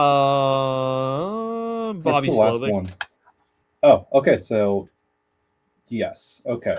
Until this year, it was really just the Taylor sub branch. Right. And they were, full. I don't even know what we were talking about. It doesn't matter. We can move on. Charles Demings. Anyways, where are we at? Charles Demings. Stephen F. Austin. Stephen F. Austin, small school guy, drafted around the range he was expected to go. That's fine. Fun for the forest scheme. Yeah. Damon Claiborne, interesting running back. I like some of the stuff he showed on tape. That's about the range I expect him to go. And then just draft 5 or 7. Yeah, it's rough. Vikings, man. I mean, you're going first here. C-. Yeah, I don't like this class at all. I'll be a little nicer just because I really like the Jake Golday pick and say C. Mm-hmm. But averages to a C-. I just, doubling down on nose tackles is weird. Especially in a very positionless defense that they run. Right. And you have Jalen Redmond, who was really good there, too. I don't get it. Yeah. All right. Next team we're talking about is... Oh, we were this close to talking about the Seahawks. Oh. But instead, we're talking about the Washington Commanders. Oh, this is a fun one for me. This is an interesting one. I like some of the stuff they did. I mean, look at that. They had 6 picks, and 2 of them were considered huge values by our board. So I like that's this. We'll talk about that one. So Sonny Styles started with the blue chipper going in the top 7. Obviously, super athletic linebacker, some really good traits on tape. I think processing maybe still working on that, but he's just you get him there, and I mean you're getting him with Dan Quinn, who's worked with some pretty good linebackers in the past. He's going to be able to make it work. Antonio Williams, down production let me just speak about. Year, but there's some traits. Go ahead. Sorry. I love the fit of Sonny Styles with Dan Quinn. Mm-hmm. That is so exciting for me, and I just wish they kept Bobby for another year. Right. To mentor they could always bring him back. He's still out there. Yeah. I mean, that's like one of the best fits you could have asked for. That's just fun. Antonio Williams, down production this past year, but some of the traits on tape, they're still there. Went right around the range that he was expected. Went exactly right at, yeah. Literally. I don't think there's many other that got a 0 in the consensus board. Yeah. Went a little bit before where we had him as far as our board goes, but taking a 4th rounder in the 3rd round is not big. Joshua Josephs, this was great value here. One of my guys, a classic Pete Carroll scheme, Leo. He gives me so much shades of Daryl Taylor. Just long, lanky, athletic. Oh, I like Joshua Joseph. He sounds like he slipped because he's kind of a weirdo. I don't know if it's not really character. I think it's more football character for him. Like you said earlier, that's the word I got about it. But talk about the right coach to get for him, right? Right. D-line coach by trade, that is great value. Yep. Katron Allen here at 187, the better of the two Penn State running backs this past season. Actually is the ability to break tackles, unlike Nick Singleton, which is always a good thing if you're a running back. Matt Golban was the center prospect I liked. I actually thought he could go in the third, maybe at early fourth, and you got him all the way down at 209. I think he's got a future as a starting center in the NFL. And then Kalik Monis taking the head of Garrett. I don't know why you're. Yeah, I don't. That's right. I don't know why you're taking them. Do you have like?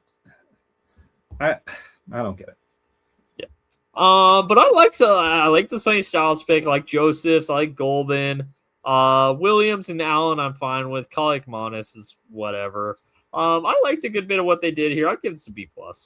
Same here. B+. I think they drafted some guys that are just perfect fits with their head coach that really excite me. All right, here we go. Spinning. Oh wait, average would be another B+. We are going down to Nolans. Ooh. Saints. Who had a fun draft. We got an interesting draft here to talk about. Jordan Tyson to kick off, who, after we did our horizontal board episode, got a lot of late love from the draft community. I felt like rightfully so. I think the tape's fantastic. It's just the health. I feel like this was a pick you had early, was Tyson to the Saints. Yeah. So, ended up going. I know I marked it red. He went in blue chip range. 1B I was counting as like the 20s, and he went top 10. That's fair. Blue chip range. So don't read too much into that red though. Not a talent issue, injury issue. Not a talent. Yes. Christian Miller, we didn't love here. We had him in the third round, but per consensus is about where he was expected to go. Who's their DC? That's a good question. Oh, is it not? No, I was going to say it's who was it? I'm going to see it. I'm going to be like, duh. Brandon Staley. Oh yeah, makes sense. Base odd. He's a true two-gapper with a more athletic body than just a true nose tackle. Is how I eval'd him. Oscar Delp, one of your guys. Oscar Delp. I love Oscar Delp, man. Athletic, down production the past few years, mostly because of injuries, but I love him, man. He's gonna be such a good fit with Tyler Shuck, man. It's him and Tyson, honestly. I like and Bryce Lance, Barry and Brown, with their head coach with their system. Kellen Moore knows how to use a tight end. Honestly, I love the way, and we'll talk about Lance and Brown in a second, but the speed they added to this offense in this draft, especially in the receiving core. Because, like, going into the draft, their biggest threat was Chris Olave. He was a good player, but not like a speed threat. Possession receiver, exactly. Like, Tyson, like, Delp's obviously a tight end, so it's a little different. But Lance and Brown are burners. So, I like some of the speed they're able to add here. And that is a fast track, too. Yeah. That is a fast field. Yeah. And Delp, I'm sorry. No disrespect to Juwan Johnson. He's been a starting tight end there for a while now, but I think Delp can overtake him in a year's time. I think he's that good. Jeremiah Wright's probably just going to be a depth guard for you, but taking him here in the fourth round, it's about the range that I saw people going in. Maybe could have gotten him a little later, but that's fine. Bryce Lance at 136. You know, steal. I love this pick. Steal. Huge steal. Just an absolute burner. A little bit limited from a route tree perspective, just because he was so good at, 2 or 3 routes that they didn't really need to use him a whole lot. In a very run-heavy offense, too. In a very run-heavy offense, right. Kellen Moore's going to coach him up, and he's going to be a beast as long as he can learn to change directions. I think he fell because of competition level. I think so too, yeah. And because his last name reminds people of a Nazi. Yeah. All right. Quick word to Seahawks fans who are still upset about giving up a 4 and a 5 for Rashid Shaheed. As great of a player as Bryce Lance is, you really bummed out about not picking this range, people? Come on. Yeah. For the guy who is a big factor for who made it to the freaking Super Bowl. Right. Lorenzo Styles, well, it's funny because, I mean, if you're talking Lance and Styles as the picks you gave up for Rashid Shaheed, it's funny they drafted 2 fast guys because Lorenzo Styles is also very fast. I have a fun Rashid Shaheed story that I learned the other day. So my head coach was a GA with the head coach we visited with at Eastern Washington. That coach is now at Wazoo. He was a GA for him. He ran scout punt team for Eastern Washington, the GA. He had to run scout for a certain team that Eastern Washington played, and their special teams coordinator really blew it that game. And this returner had a bunch of crazy returns, over 200 yards in punt return yards. What player in school was that player? Sorry, repeat that. My bad. Okay. So, he had to run scout specials for a very good returner in an opposing school when they were at Eastern. Their special teams coach blew it, and that returner in the game they played had over 200 yards in punt returns. Do you know which school and which returner it was? Dante Pettis? No, it was Rashid Shaheed when he was at Weaver State. Oh, carved man. up my head coach's exactly. Man. Carved up my head coach's team when he was having to find a guy to be Rashid Shaheed on scout punt. And they were reminiscing on that. Like, we lost that game because of Rashid Shaheed. That's pretty awesome, actually. Yeah. There you go. What's funny is the same thing happened to us in this season. So I'm like, Coach, you're the freaking you're the common denominator. You're the common denominator. He denied that. It's like, and it was their special team coordinator's fault. But we always running joke for us is, don't kick it to number 2, guys. Freaking carved and on offense too. That guy was insane. Yeah. Turns out he was 19 because he got held back a year. No way. Yep. Still, it wouldn't have mattered because that guy was crazy. They put up 70 on us, and we put up 49, and we lost. Good. 3 special teams touchdowns. That was the difference. Honestly, it was our kicker's fault. It wasn't even the special teams coach's fault. We prepped this kicking out of bounds all week. But yeah, fun story about Rashid Shaheed there. TJ Hall. Lorenzo Styles, just speed. TJ Hall, fun. He's a Fresno guy. We were recruiting him in Washington. That's all I already got on him. I think we made that Jeff Epstein, the New York financier joke about TJ Hall. I forget when. Yep. All right. I like this. Am I up to start? Oh, you can start. That's fine. I think I'm starting. Wait, 1, 2, 3, 4. No, never mind. I started the last one. You're up to start this one. I want you to start anyways. I want to hear your opinion, if that's okay. All right. Well, I like the Saints draft class a lot, especially on offense. I like the guys they added here. I was a huge Christian Miller guy. I'm kind of a lot of the defense players they added. But I like Tyson. I like Lance. I really like Oscar Delp. I think there's definitely some talent here. I'll give it a B+. I know I kind of defer to a B+ whenever I'm like, I like a class. Sorry, B. I don't like any of their defense picks. I'm going a B as well. I love the receivers they added, but they had more needs than just receiver. That defense really needed some work, and I don't think they did a good enough job addressing that. As great as the receivers, including Delp, that they added.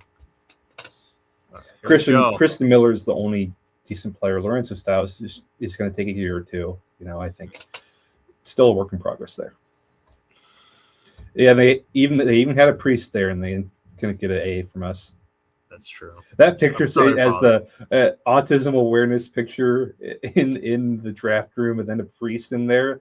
Of only could happen in New Orleans. Well, from the Saints to the Cardinals. Oh wow! We have spun. They should have had a. They should I don't add even- a priest. I don't even know what the Cardinals' names are, but whoever, some Cardinal, whoever. You know that Cardinal, this is something I learned. Is I never knew this until the conclave happened. Was Cardinals are called like first name Cardinal, last name, and that's how they're supposed to be addressed. So it wouldn't be Cardinal first name, last name. It's first name Cardinal, last name. So it'll be like Rob Cardinal choking in. Yeah, exactly. Interesting. Beau Cardinal Gleason. Beau Cardinal Gleason. I never knew that. All right, Cardinals time. My number one player in the draft, they took him at 3. If I know some people are like, oh, they needed more than that, blah blah blah blah blah. In my opinion, if I don't, if you're in that kind of situation, the Cardinals who are in a holdout situation with freaking Jacoby Brissett, take the best player available, and they did, and they got the best player in the draft. I know he's a low value position to some, but they'll sell some jerseys. He's gonna offer a lot of value, and I mean he's gonna walk in and basically be their number one offensive player. Yeah, absolutely. He's gonna sell jerseys. And he's gonna sell jerseys. That's right. Go ahead.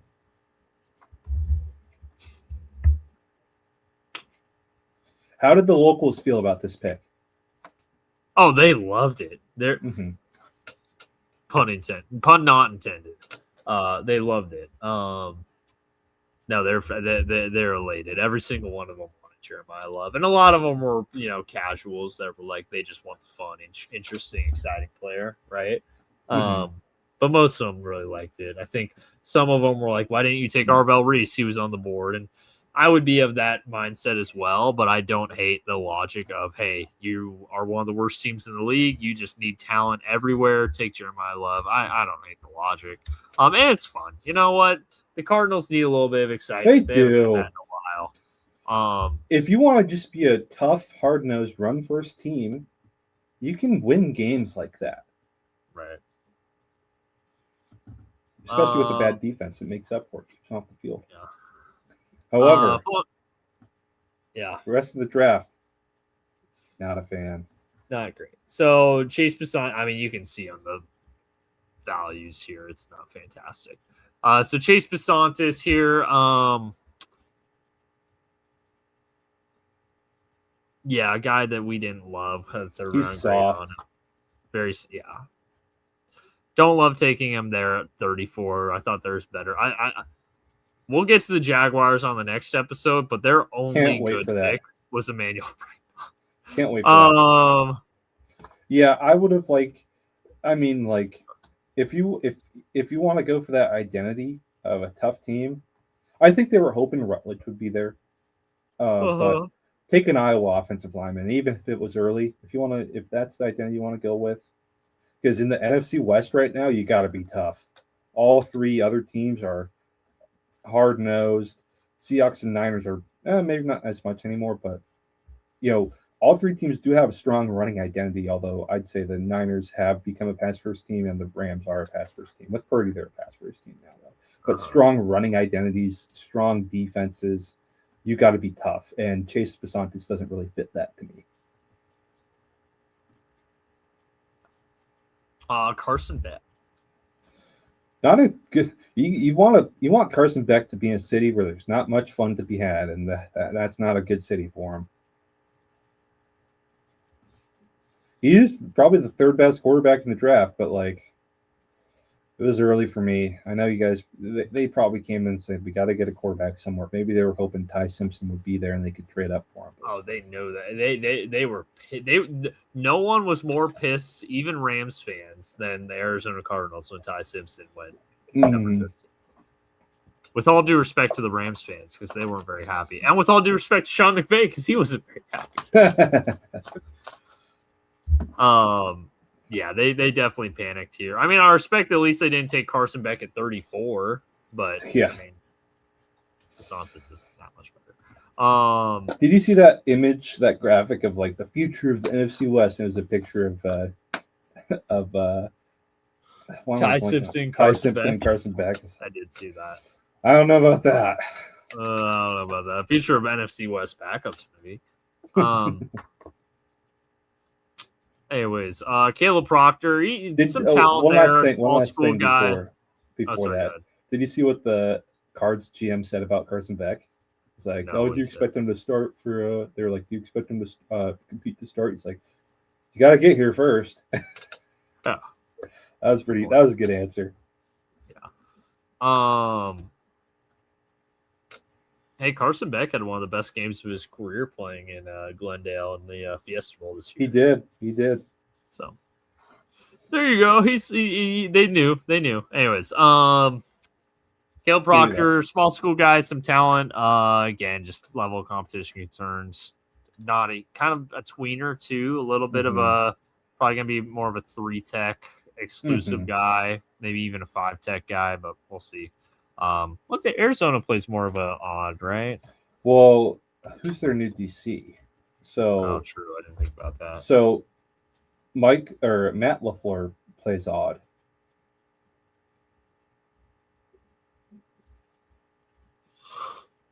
I don't have their new. Nick Rallis. Rallis has been with. Where'd he come from? Eagles linebackers coach. Interesting. Okay.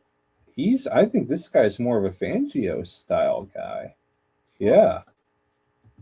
Vikings 18-20. Eagles 21-22. This guy he's 32, was a QC at Wake in 17. DQC at Minnesota Vikings 18-19.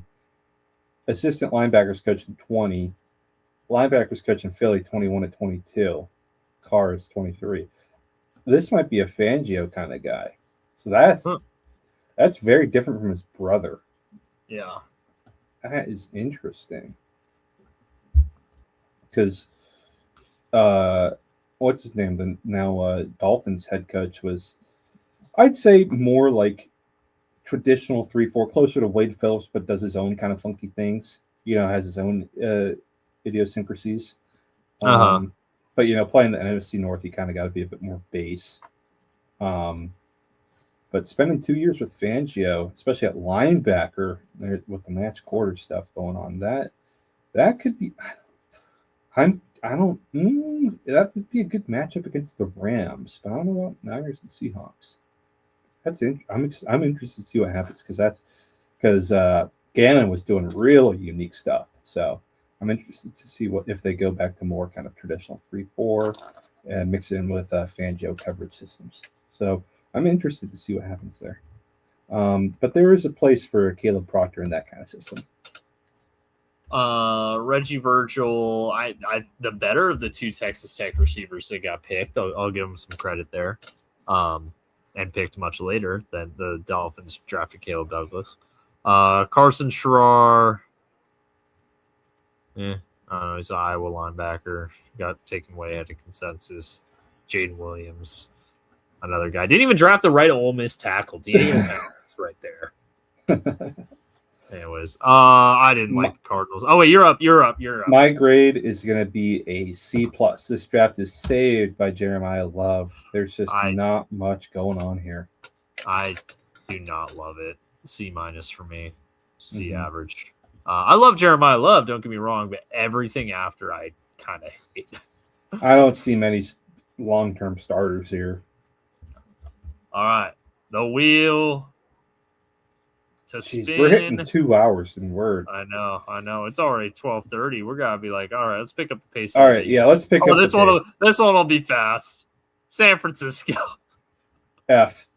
Oh, we'll talk about the picks at least. Okay. So DeJon Stribling taken way even with the consensus update that had him in 85, Still taken way ahead. Way too high.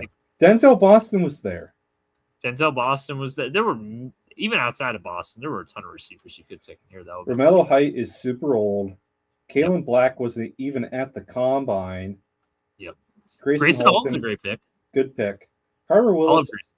I told you that McVay's Shanahan system would love Matt Card. Ephesians Brysock. What defense does he run? What defense did I say would like this? Would like Ephesians DeCario? Oh, a Pete Carroll system. What a surprise! Yeah. Jalen Duggar. Jaden Duggar just has nothing for you. Enrique Cruz. He was a late addition to the Senior Bowl. It's interesting, but not 179.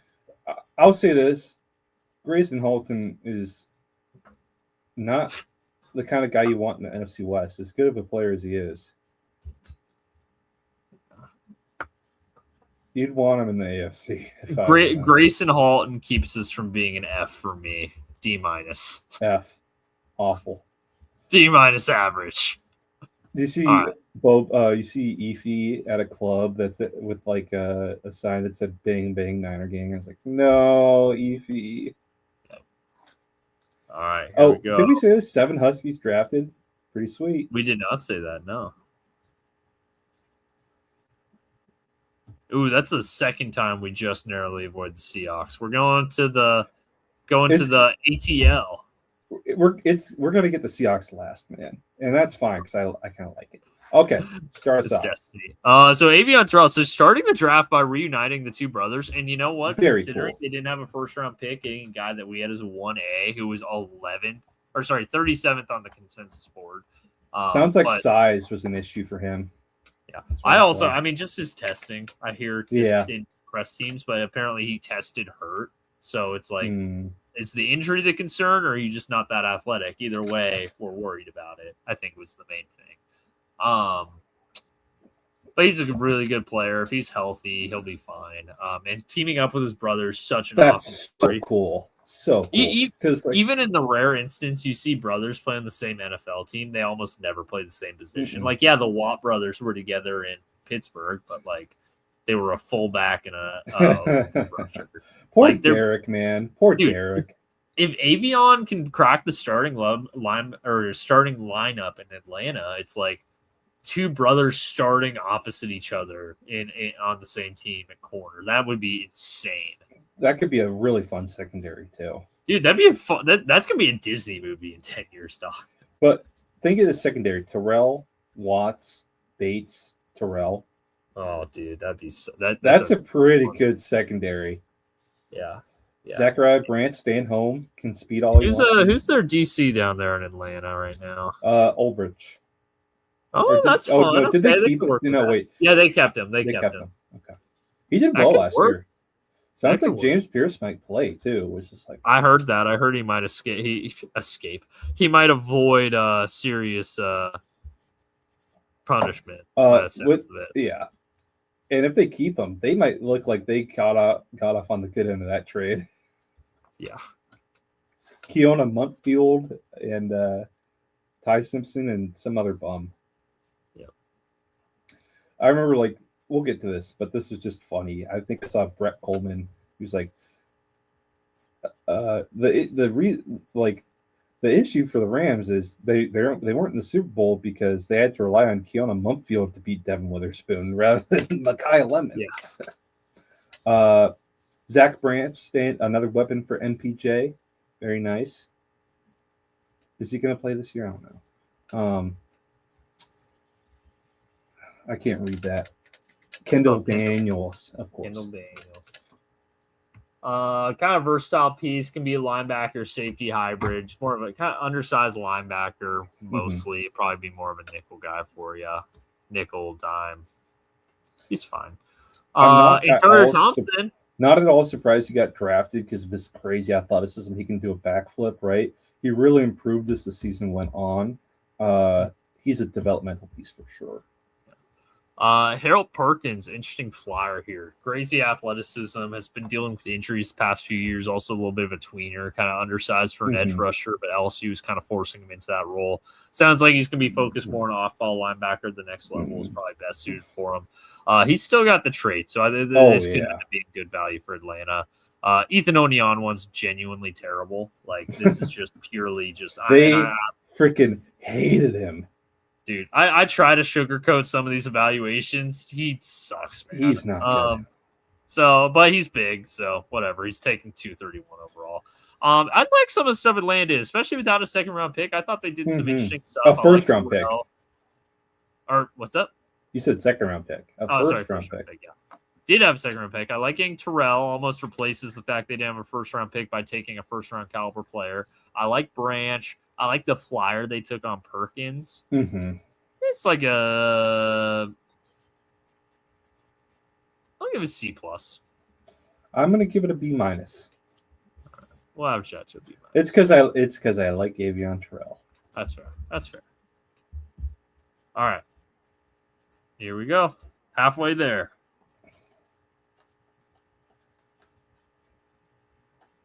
You jinxed it. It's time. Oh, here we go. All right, give me the floor. I'll take this whole thing and you can add commentary. Here we go. Right, I'm plugging in my grade right now then. Okay. Jadarian Price. Scenario we said that we both agreed that was likely that was a likely scenario to happen. Really good zone runner, explosive. A lot of people hate the positional value. I'm totally fine with it. I like it. Adds dimension there. Bud Clark, excellent player. Some people might say a little too high, but like I'm fine with it at 64. I think he's just one of my guys. I love his game. Excellent personality. Julian Neal, I see the vision there. I think he might be a little stiff, but he's a kind of track runner body. Big, can get contested catches, fills that Reek Woolen spot. Bo Stevens, great value. Sounds like some people I thought it was injuries. People were saying it was athleticism. For me, it's like an Iowa lineman like him, not being an incredible athlete, that's fine. And he follows Trump, so we're safe there. We're good there. There you go. Emmanuel Henderson Jr. is a special teams guy. Jay Harbaugh's personal request. Maybe he can develop into a speed threat. Who knows? Andre Fuller, solid corner, all MAC. Devin Eastern, not going to make the team, and neither is Michael Dansby. B, chicken salad, right? Tough situation to draft in, filled a lot of needs with good players, stuck to the consensus pretty much again. Biggest reach was what, Emmanuel Henderson? Or was it? Oh, no, it's Michael Dansby. But what, pick 255? Actually, technically, Michael Dansby wasn't even on the consensus board. Just to have a number in there, I plugged 742 for anyone that was on the consensus board because it ranked top 741. Woof. So, I mean, what? That's literally, in this year's draft, it's a dart throw. I give it a solid B. Yeah. I really liked your first four picks here. And then Henderson, I understand the role he's going to have. Fuller, I like the talent. I like the size. Eastern, I'm not going to lie. I don't have a high opinion of Eastern. I don't think he's very After good. I saw his body, I was like, ugh. Yeah. And Dansby, I mean, you know what I think about Dansby. I don't feel anything about him. Because you didn't even think about him. Because I didn't have a profile on him. But I really like the first four picks to the extent this is a B+ for me. Oh, wow. Yeah, I think the big thing, maybe the differentiating factor, is I really like Julian Neal going into the draft. I think I was higher on him than you were.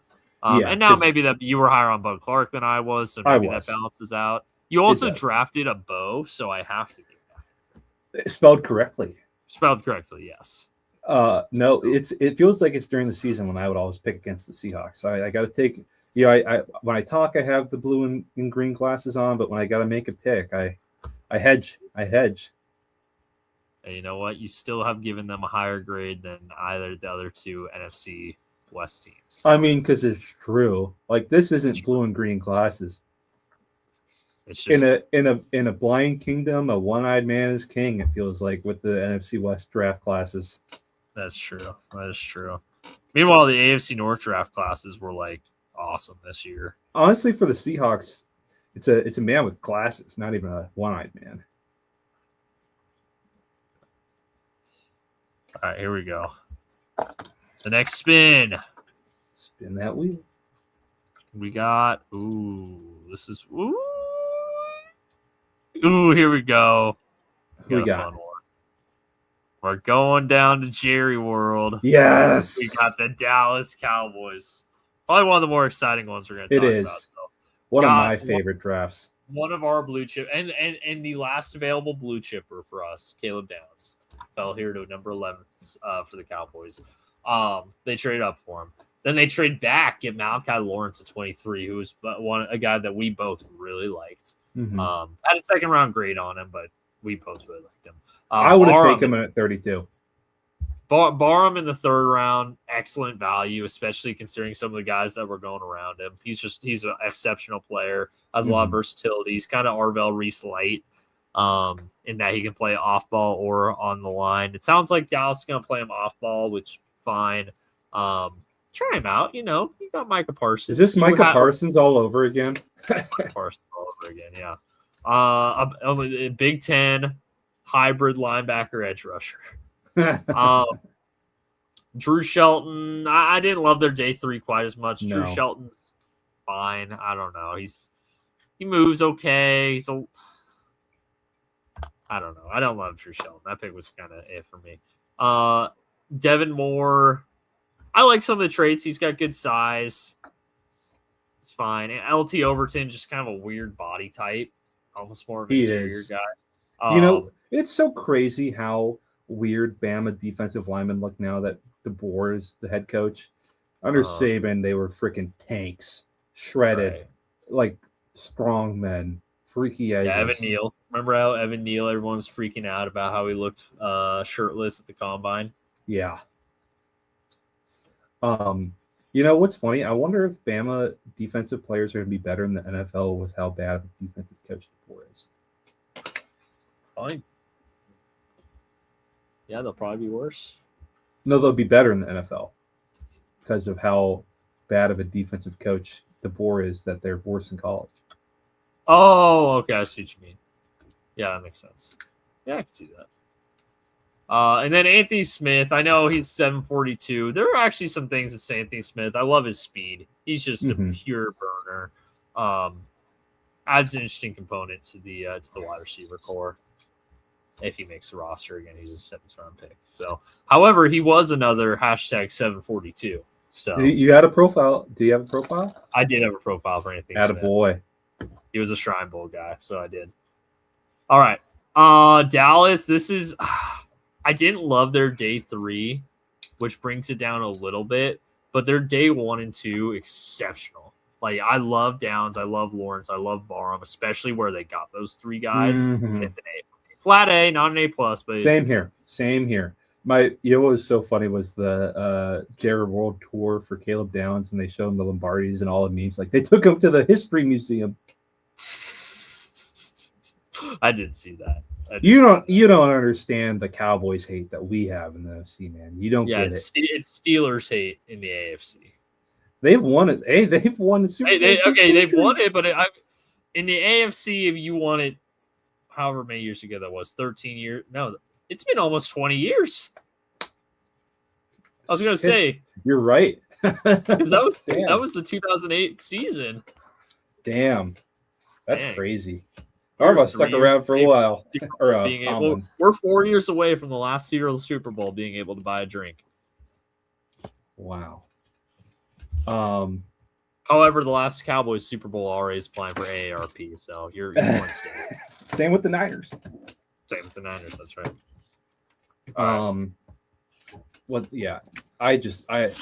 Cowboys have been drafting great lately. Shout out what's his son's name?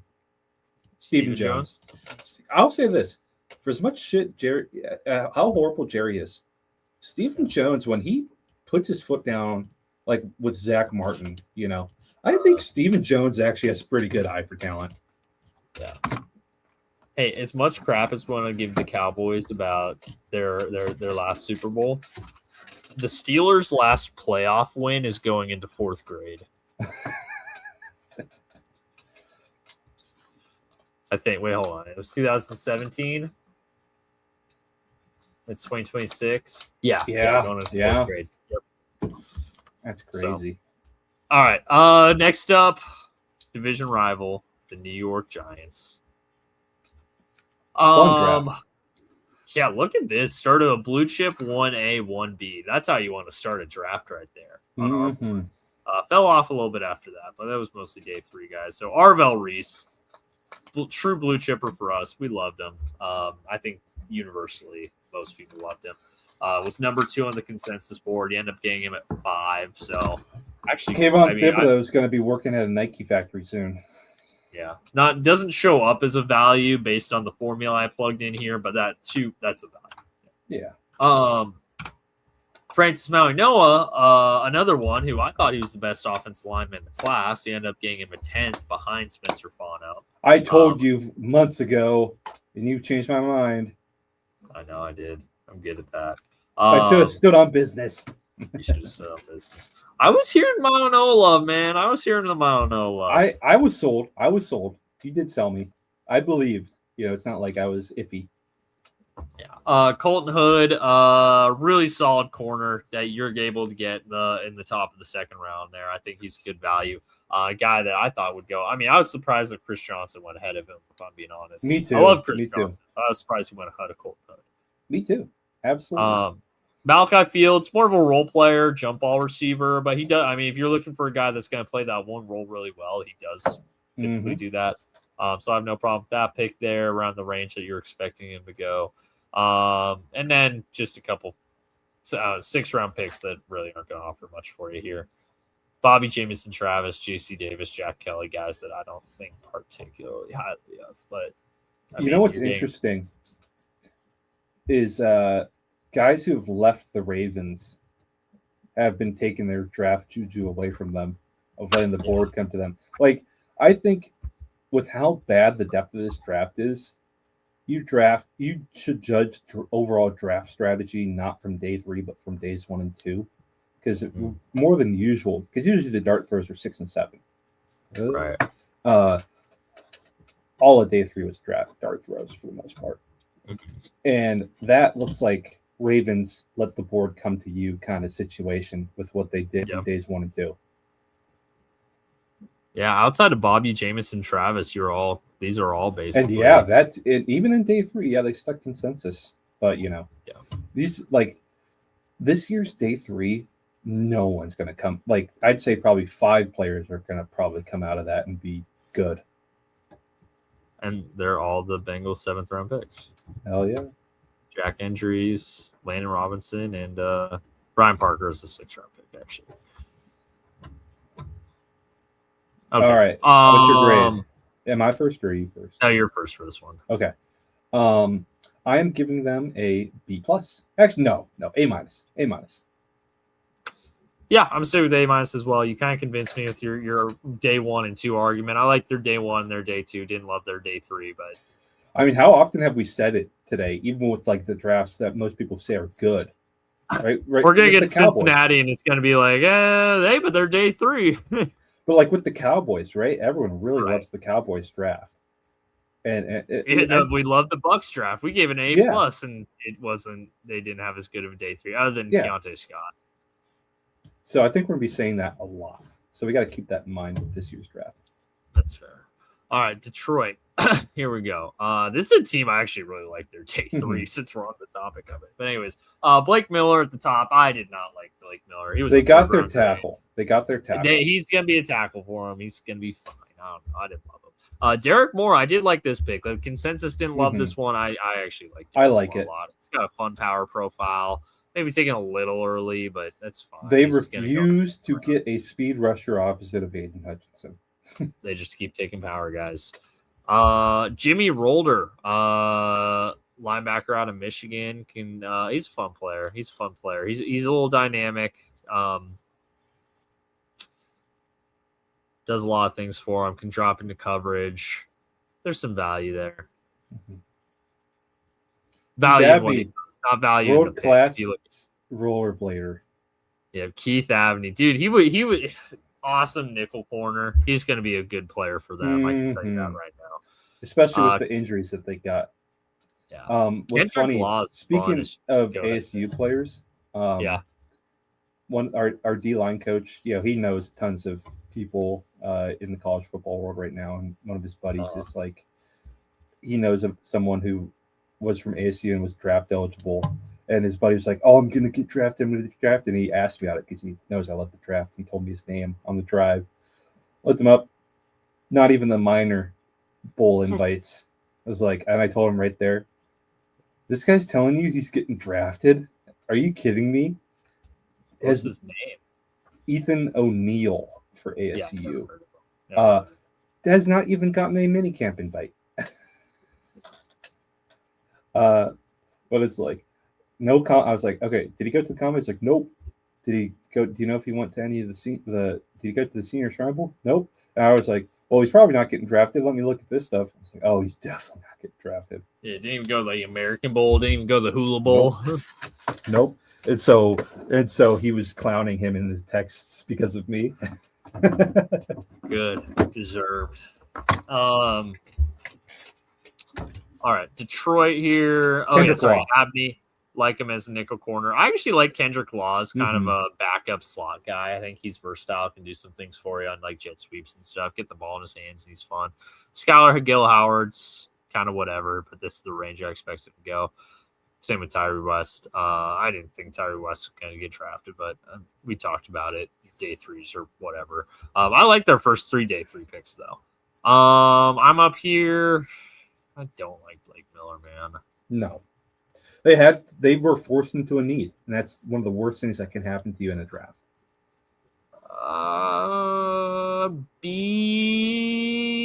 B. I like their day 3, so I'll give it a B. B minus. If I gave the Seahawks a B, I think the Seahawks draft's much better, so I got to go B minus. Fair. All right. We got 4 teams left. We got the Rams, Eagles, Packers, and Panthers. Ooh, 1 from each division. That's fun. And we are going to start with the SoCal boys, LA. Oh, fun. F. All right.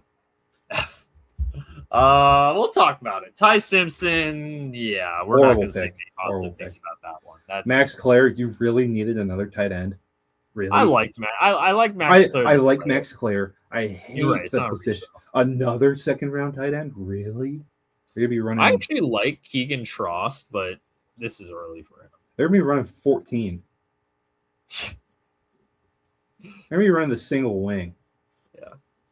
CJ Daniels, the interesting receiver. He's the guy that had that one crazy one-hander against Notre Dame. Week 1. Yep. And then Tim Keenan's fine.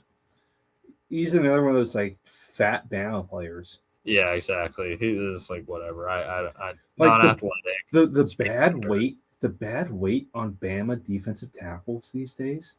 What is Courtney Morgan the S&C coach now? No, they're just having dinner with him every day because I thought I'd get a laugh out of that from you, man. It was a good one. It was good. All right. You giving them an F? F. Oh, I guess I get to go first actually on this one. I'm not gonna you see, other than Simpson, I like the players these 3 guys are. I just don't like where they're picked. I'll give it a D. I'll give it a D minus. Average to D minus. I hate that I gave 2 Husky class of F, but I can stay on business on that one. Yeah. Hey, you can't be biased. All right. Fly, Eagles, fly. All the way up here. Honestly, best NFL fights on. I disagree. The obvious answer is Cincinnati Bengals. That's the team we're gonna cheer to victory. Touchdown, Bengals. Put some votes up on the board and win the game for Cincinnati. Who they think gonna beat them Bengals? Nobody.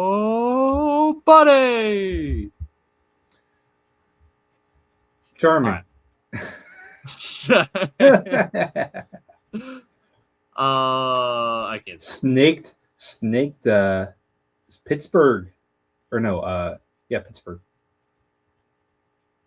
That's For right, Mackay they Lemon. did for Mackay Lemon. Oh man, and the fact that there's been a fallout on that's hilarious. It is. Because it's like you really get the Steelers didn't get their guy. Like the NFL is like considering like, oh, we're gonna fine you because you called the guy too. Or like, don't get me wrong, I hate Pittsburgh. Fine him if you want, but it's funny they're even considering fining him. Well, It's it like, sounds like they Pittsburgh. missed out on the player they want. That's punishment. Well, did you hear the story behind it too? So no, because the Cowboys are the ones who traded the pick to the Eagles, right? right. There's a lot of cross pollination between the Cowboys and Steelers staff because of Mike McCarthy and GM stuff. So it sounds like someone was like, "Oh, who are you thinking about taking here?" And like, "Oh, we're thinking about taking Mackay Lemon when it's our turn." They told the Eagles because they knew the Eagles wanted them, so they traded up with them. It sounds like Packers people or Steelers people are really pissed at the Cowboys people. Hey, they can make that trade if they want. No one's saying they can't make that That's trade. your fault. That's your fault for telling them. Yeah, exactly. All right. Eagles here. Start with some really fun players on offense. Mackay Lemon, Eli Stowers, and Markel Bell. Three of the guys I like on offense. Not a surprise at all that Markel Bell went to the Eagles. They he biggest offensive lineman in the draft, ours. Yeah, exactly. They're top 5 picks, honestly, all offense, although it falls off after those top 3. How long until Cole Payton starts? Cole Payton. Take the over on Cole Payton starts.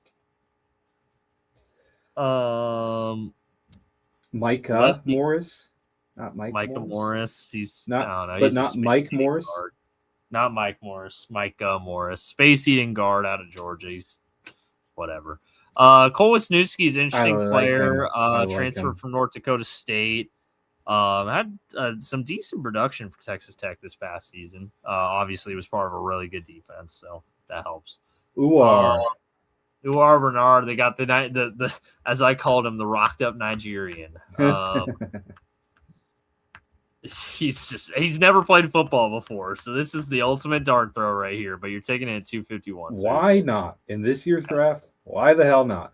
And then they snagged your boy Keyshawn James. Oh, I was right before us too. That one hurt. If that didn't happen, we'd probably take him and not your boy Dansby. I know, and then I would have only been sniped or stumped once. All right, who you picking, or who you? What are you grading this? I think it's an A for me. I this is one of the few that I really like a lot of this draft. Why not take a chance on Uar? I give it an A-. I know we just had the conversation of, don't value day 3 too much, but I don't think any of these day 3 guys contribute anything, even though I feel like days 1, 2, and 3. I love Wisniewski and James Newby. All right, Packers and Panthers. Here we go. We're starting with the Green Bay Packers. Here we go. No first round pick, but they got Brandon Cisse at 52, who's something good value. So good value there. Chris McClellan's not great, but then they kind of balance it out with the 9 Dennis Sutton in the 4th. So, that's fine. Jaeger Burton, Damani Jackson, and then finish with a kicker, Trey Smack out of Florida. Great kicker name. Hey, Florida kickers generally do pretty good too in the league. Great kicker name. Damani Jackson was a former 5-star. Good job, Kalen. He was terrible at Alabama, though. Exactly. That's why I said good job, Kalen. Yeah, right. And Jaeger Burton, whatever, center out of Kentucky. I like Cisse. I like Dennis Sutton. I don't like a whole lot else here. I'm not gonna lie. Are you first or am I first? It's like a C for me. Yep, same here. All right. Not much going on. Did you see when they asked Gutekunst, how did you scout Trace Mack? Did you see what he did? No. He did the. That's pretty great. That was awesome. All right, then finishing the Panthers here. Another team where I really like the day 3. We'll talk about that. Monroe Freeling in the first. Don't love that. I like the traits there. I just thought they had way bigger needs, but whatever. The argument, and honestly, I'm surprised Duke Tobin was the one making this argument, but he argued in his press conference. The Duke Tobin we heard in today's press conference is genuinely way different from any Duke Tobin I've ever heard before. What did they do with the real Duke I Tobin? genuinely think he might have been body snatched because he was like talking about like, yeah, no, free agency is where you got to attack needs. In the draft, you just got to take the best player available and add talent to your roster. And I'm like, and he made a trade. With like, a first-round pick. He took great value on day 3. What is going on? He took a productive edge rusher. He took a productive edge rusher that fit outside their standard measurable thresholds. What is going on here? I genuinely think he might have been body snatched. And he said he was open to restructuring Burrow. He said he wanted to get an extension done with Miles Murphy so they don't have to worry about the 5th-year option. What is going on? Dude got body snatched. Is he about to go on a John Schneider heater? He might. A couple years of bad drafts. Dude, the Seahawks comparisons kind of going crazy. Knock on wood. Did the same body snatcher snatch Schneider and Tobin? And Duke Tobin. Dude, if they can body snatch them all they want, if they can turn them into good GMs. Maybe Monroe Freeling. I like the talent there. There's some traits there, but so they have a good offensive line already. Yeah. So if they want to develop him, I can see that. I wonder if they just gonna let Icky walk though. I wonder if that's what this means. Because he doesn't have gotten a new contract yet. Let Freeling sit for a year then. I can get behind that. I'm not a big fan of him right now. He needs time. Lee Hunter, the orange with matchstick legs. Chris Brazell, gadget player.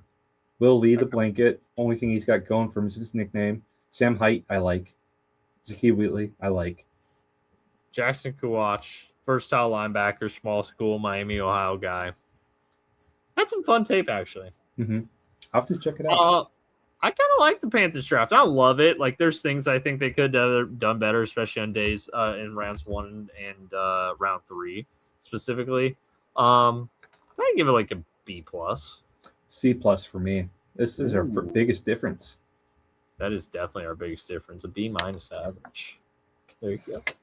That's it for the That's it for the NFC. We got. That's just how I feel about Freeling, Lee Hunter, and Chris Brazell are 3 players I feel a lot differently about than most people. I like Lee Hunter. Fair enough on Freeling and Brazell, though. All right. Well, that is it for this edition of the West Coast Draft Podcast. When we return, it's all about the AFC. Woo! I cannot wait to talk about the Jags. Oh man, that Jags breakdown's gonna be so fun, dude. I genuinely, I'm looking at it right now, and we didn't rank any of these dudes on the horizontal board. Are we gonna give them a bulky grade? They might get the bulky grade. They might get the bring bulky back grade. It might be renamed the Gladstone grade. What's the name of the Jags GM in draft day? Wow, dang it. How do we just John or Jeff Carson? Jeff Carson. Nice. Good job. At least almost did what the Seahawks GM did and called him John Carson. Yeah. At least Jeff Carson traded for picks. Maybe better off if they did it. Jeff Carson. But he traded for 2nd-round picks. Look what the Jags are doing with these 2nd-round picks. Nate board characters are Ruben Hippolyte this year. That's who it is. There you go. All right. That is it for this edition of the West Coast Trap Podcast. Any closing thoughts, Mr. Jokinen? If one of us is bulketeer, all of us is bulketeer. If one of us hit like, all of us hit like. If you want to subscribe, always subscribe. Thanks for watching. Drive safe, folks, and don't get body snatched unless it's going to turn you into an amazing GM, in which